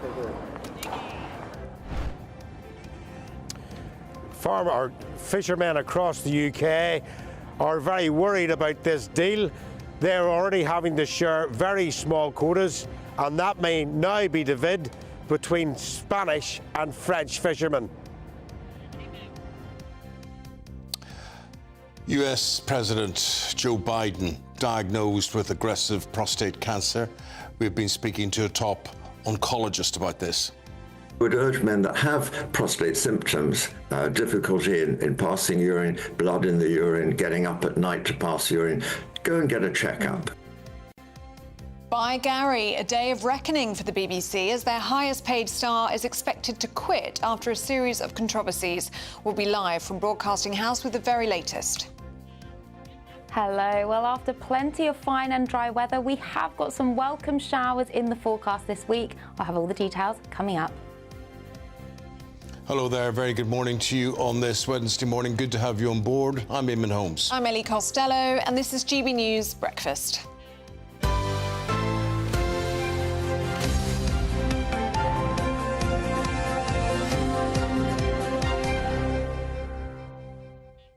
And let's head straight into that breaking news, shall we? The UK and the EU have agreed a post-Brexit reset deal ahead of that summit beginning later this morning in London. Christopher Hope is with us now. And Chris, you've got the details.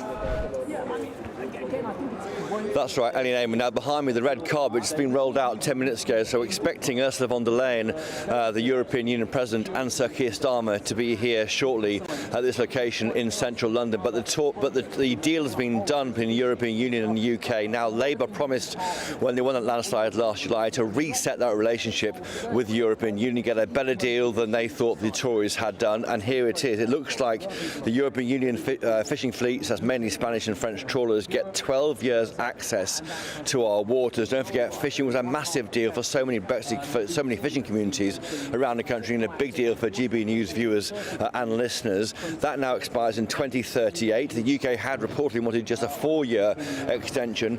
In return, we get an unlimited lifting of checks on farming and food going to and fro between the European Union and the UK, the so-called phytosanitary deal. That is a good news, but we become rule takers, not rule makers. So the concern there is that we have to abide by European Union standards. That may make it harder to do global trade deals. That's a concern. Also, we're hearing that the UK can join the Erasmus student exchange scheme. That's good news for students, and passport e-gates. So we can now, when you go to the European Union on holiday or business, you can now use these passport e-gates for European Union travellers. That's a country-by-country basis, but that should ease a lot of the queues we're seeing at the borders. Nothing agreed, very interestingly, nothing agreed on this European Union Defence Fund. That's £128 billion of access to defence contracts. We haven't got that. And also, finally, nothing on 18 to 30-year-old freedom of movement. So the big ticket items not yet agreed, but we have a deal on fish. Good to hear. Thank you very much, indeed, Christopher. Let's go to the Business and Trade Secretary. I'm delighted to welcome Jonathan Reynolds, who we can hear from this morning. Secretary of State, let's just try and put this simply, because there's a lot of news emerging, and it's just trying to get it clear. Is this a good deal or a bad deal? If 10 was your best deal, how would you score this one out of 10?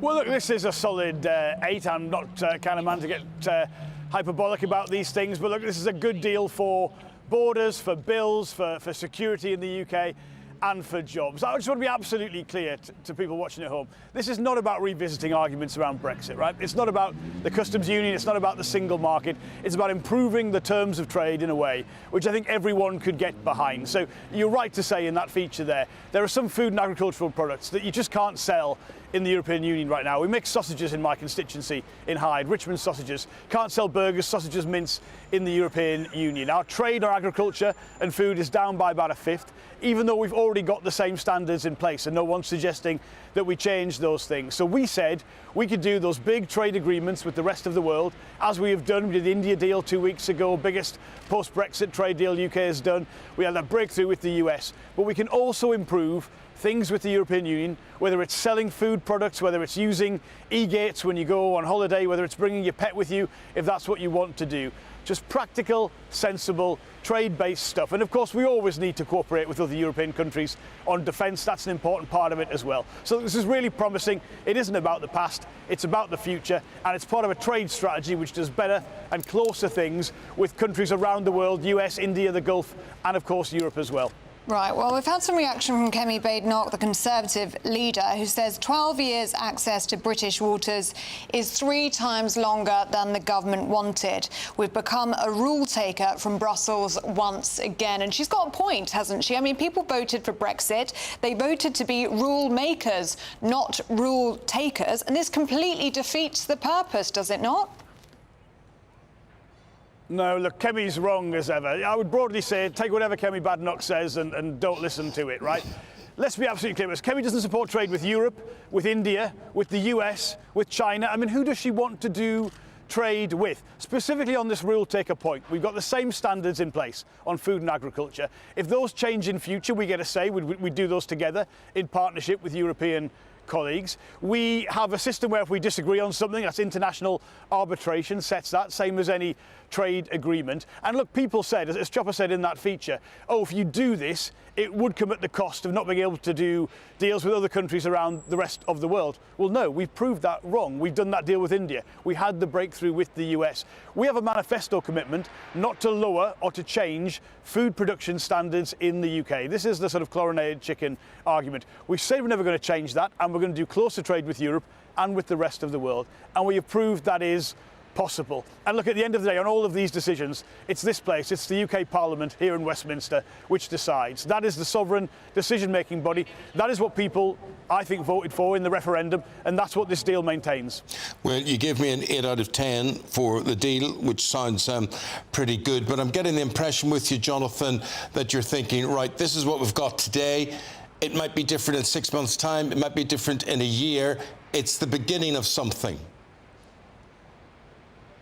Well, yes. I mean, look, there's some really big gains for everyone in the UK from what has been agreed today, and gains on the European side as well. Good trade deals are win-wins for both sides. But you're right to say it's got to be a process. I mean, look, we're always going to need to be talking to countries that are close to us, of whom we have a lot of trade with, and the EU as a whole is our biggest trading partner, you know, double the trade we do with the US. So it's really, really important to us. There are some things I would have wanted additional to this deal. You never get anything that you want in any negotiation. I mean, we can talk about some of those things in future. But, you know, if right now you are selling some food or agricultural products to the EU, you're going to wait a long time at the border. You're going to pay at least £200 for an export health certificate, even though the rules are the same already.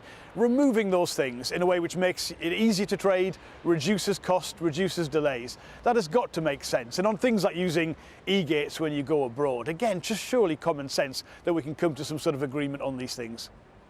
Though, what the UK actually gets out of this deal, I mean, other than getting through the airport quicker through the e-gates. I mean, if you look at the fishing rights, have you sold out our fishermen? And you know, politically, how damaging that will be. The political support that you have in coastal communities and seaside towns, you have essentially just handed over to reform. No, completely disagree. So first of all, the situation doesn't change from what we have now, and the principle of some access to UK waters was already part of the terms of leaving the European Union. We're not changing any of that. Yes, it's got more certainty rather than the annual negotiations which were put into the 2026 agreement when we left. But look, what those people need, what those sectors need, it's not just about what you gain in terms of fishing in the UK, it's who you sell that product to. And a lot of the stuff, particularly shellfish, particularly salmon, we have major markets for in the European Union. So you've got to think about not just what you're catching, but who you're going to sell it to, how easy is it to do that. And at present, it is not easy. You talk to anyone, whether they manufacture chocolate or whether they sell shellfish into France, it's very slow, it's very difficult, it's costly. So there's big gains for that sector by removing those checks. And so you say, what have we gained? Well, we've gained, yes, it's easy, your life's going to be easy when you travel to Europe, but the big picture on the economy, on agriculture and food, don't forget that's our biggest manufacturing sector with a presence across every bit of the UK. Real gains for that. And on defence and security and tackling crime and illegal migration, some really important things on that side of the dial as well. So I would say win-wins for both sides, pragmatic, sensible stuff in the interests of everybody in every part of the UK. Jonathan, you talked about the dial there, and I just want to ask you in conclusion, if we saw that dial as the dial of a clock, is time on your side?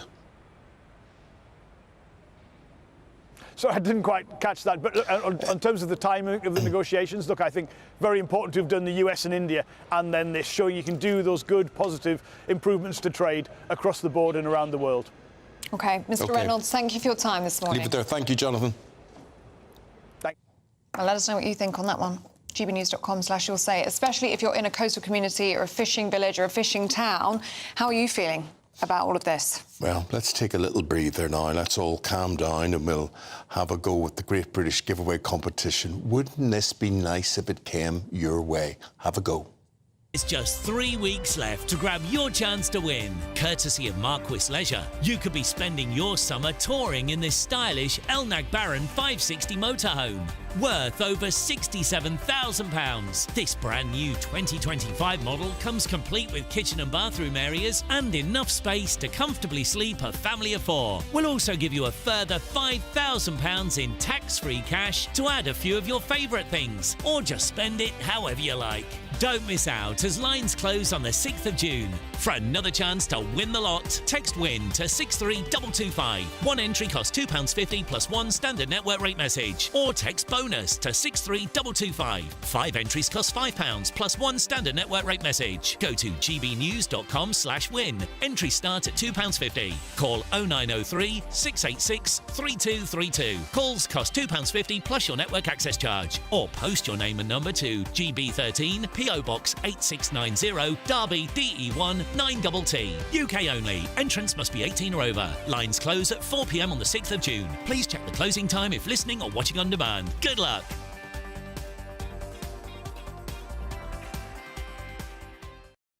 And our reporter Dougie Beatty's jumped into his Winnebago and he's headed to Kilkeel, the southeast of Northern Ireland this morning, to find out how this deal that we've been talking about here, a 12-year fishing deal, how does it affect fishermen around the UK? Well, the lads in Kilkeel hopefully will be telling us with Dougie right after this short break. Yes, people here are very nervous and want to see the minutiae of this deal to know where their futures are. Westminster, the ultimate clique. And you're fighting like rats in a sack. But here on the Camilla Tominey Show, we ask the questions the establishment media is too scared to ask. OK, let me ask you a straight question, because I know you're a straight-talking politician. Whether it's net zero, illegal immigration or law and order, nothing is off limits. You had the power then. Yeah, as I and say, now you've lost it. That's the Camilla Tominey Show, a politics show that's fearless. But no, let me finish my question if you don't mind, because it is my show. Sundays at 9:30, only on GB News, the People's Channel, Britain's news channel. Westminster's full of talk, but out here, it's the real world. Am I allowed to talk now? No, that's it. This is where it matters, real people and real lives. That's what politics is all about. In fact, has Trump made a good start? No. Straight answers, no spin, and just a couple of pints. How many fingers have I got up? About 10. So join me for Lee Anderson's Real World every Friday at 7 p.m. only on GB News. The People's Channel, Britain's news channel. From the school run to the home run, watch a new show for all of Britain. He can say whatever he wants. A straight-talking show where all voices are heard. And, you know, when are we going to stop talking about smashing the gangs and actually do it? With the stories that matter from every part of our country. There's a bit of a crash landing there for your Chancellor. Bold, fearless and standing up for you. That's me, Martin Daubney, 3 p.m. till 6 p.m, weekdays, here only on GB News. The People's Channel, Britain's news channel. No matter the state it's in, this is our nation. Join me, Jacob Rees-Mogg, for a genuine, honest discussion on where we have been, where we are going, and where we are with the people who set the direction. That's State of the Nation every Monday and Tuesday at 8 o'clock, only on GB News, the People's Channel. I'm Christopher Hope. From pop stars to politicians, I'll interview anybody in a pub who's got a political opinion. Join me every Friday on Spotify, Apple Podcasts, YouTube or gbnews.com, or wherever you get your podcasts. This is GB News, the People's Channel. This is Britain's Newsroom, where your voice matters. It's just astonishing. With expert analysis and honest opinion, we don't just keep you informed. We bring you unique perspectives you won't see anywhere else. Can't argue with any of that. When the news happens, it happens here. On Britain's Newsroom, weekdays from 9:30 a.m. Only on GB News. In the GB Newsroom, we bring you the news as it happens. With our team of dedicated journalists across the UK, we're ready to keep you up to date with what's happening every half an hour, every single day.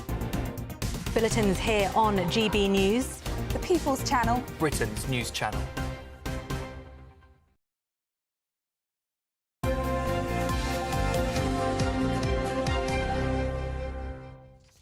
Kilkeel in Northern Ireland is where we'll be heading to in just a couple of minutes or so after we speak to the Secretary of State, the Shadow Secretary of State for Scotland. That's Andrew Bowie.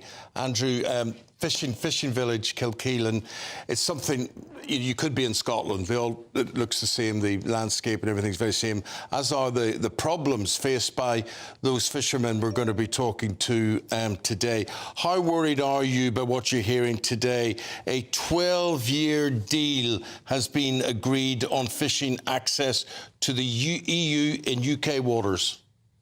It's incredibly disturbing, Eamonn. Good morning. And you're absolutely right.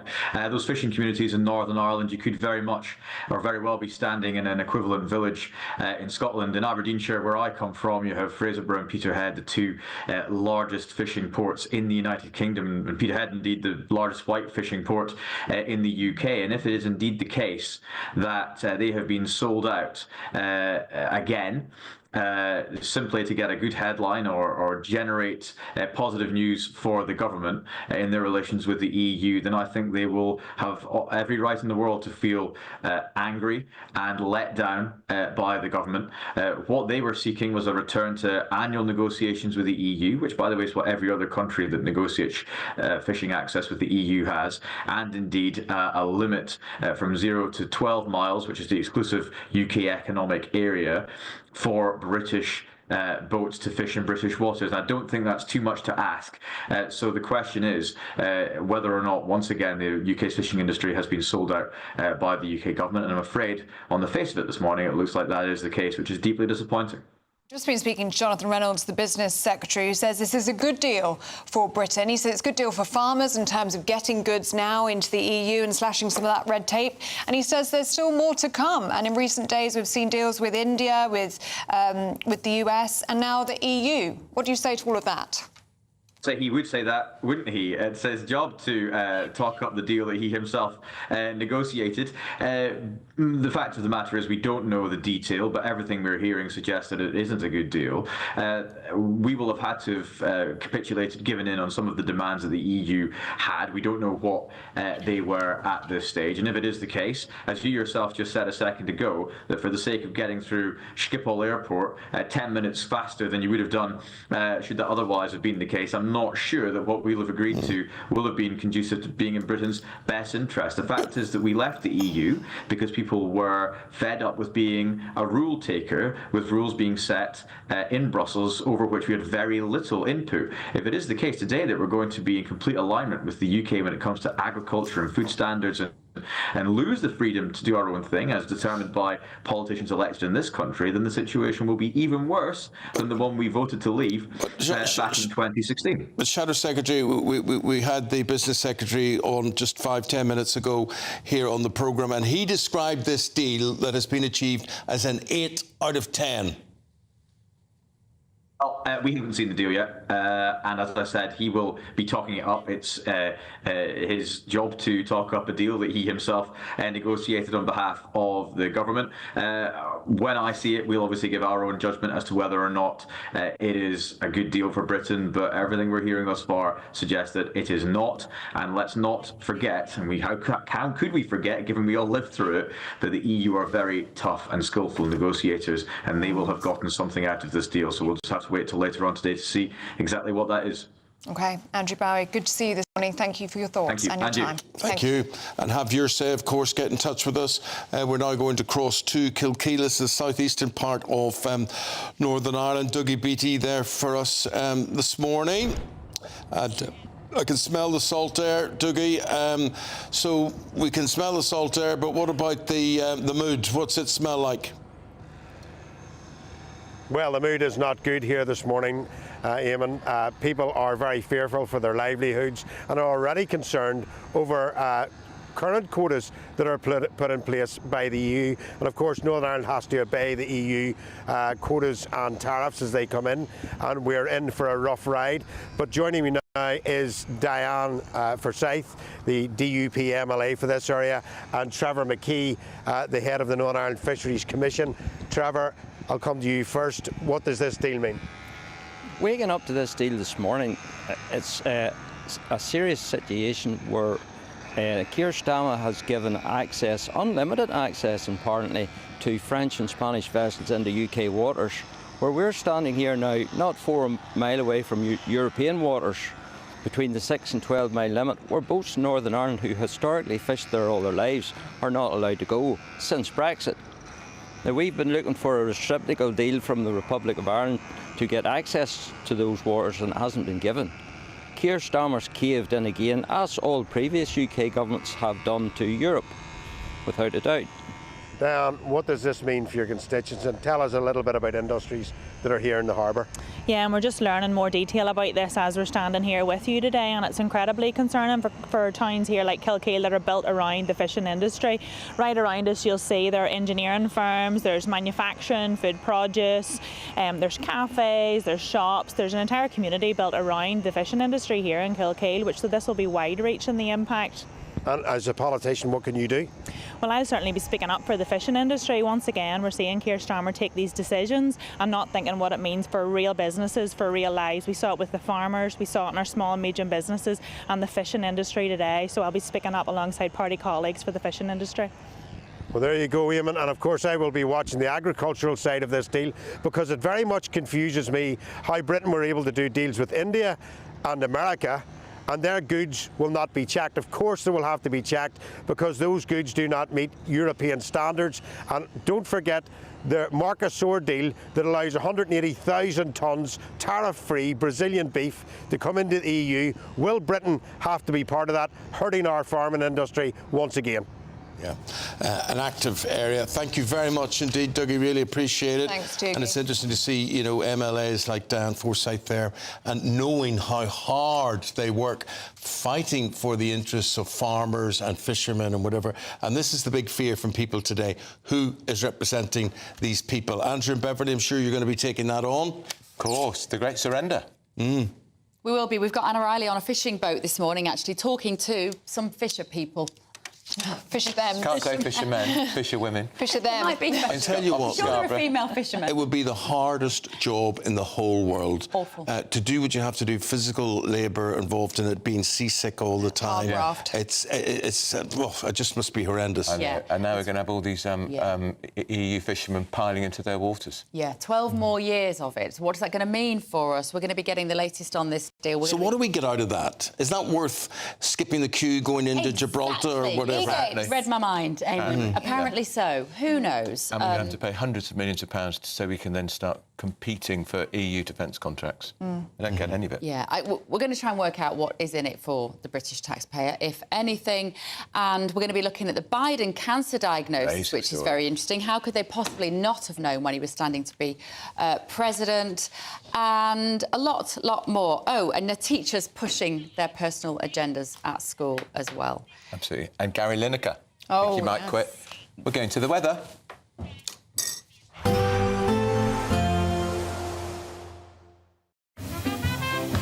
Heavy showers first thing will be followed by a warm, cosy day. Boxed boilers, sponsors of weather on GB News. Good morning. Welcome to your GB News weather update from the Met Office. Well, we still have low cloud in the forecast, but that will lift and break to give sunny spells, but also the chance of some welcome showers throughout this week. So taking a look at this morning, any low cloud will lift and break, but we'll start to see cloudier skies developing across northwestern parts of England, into Wales, into Northern Ireland, where we'll see some showers gradually bubbling up through the afternoon that could be on the heavy side. Best of the sunshine, though, coming into northern parts of Scotland, eastern areas, and especially towards the southeast. That's where we'll see the highest temperatures up to 22 degrees, but feeling cooler out towards the west underneath the cloud and showers. So plenty of late evening sunshine coming into northern parts of Scotland, but always cloudiest along this eastern coast still, with a rash of showers across the south, also affecting Northern Ireland and northwestern parts of England. Some of the showers still heavy, perhaps even with the odd rumble of thunder. Most of England and Wales, though, staying largely dry as we head into this evening, perhaps just the isolated showers still around. So as we go through this evening and overnight, most of the showers will ease. There could still be a few around across parts of northwestern England, but once that land cools again, we'll see the return of this low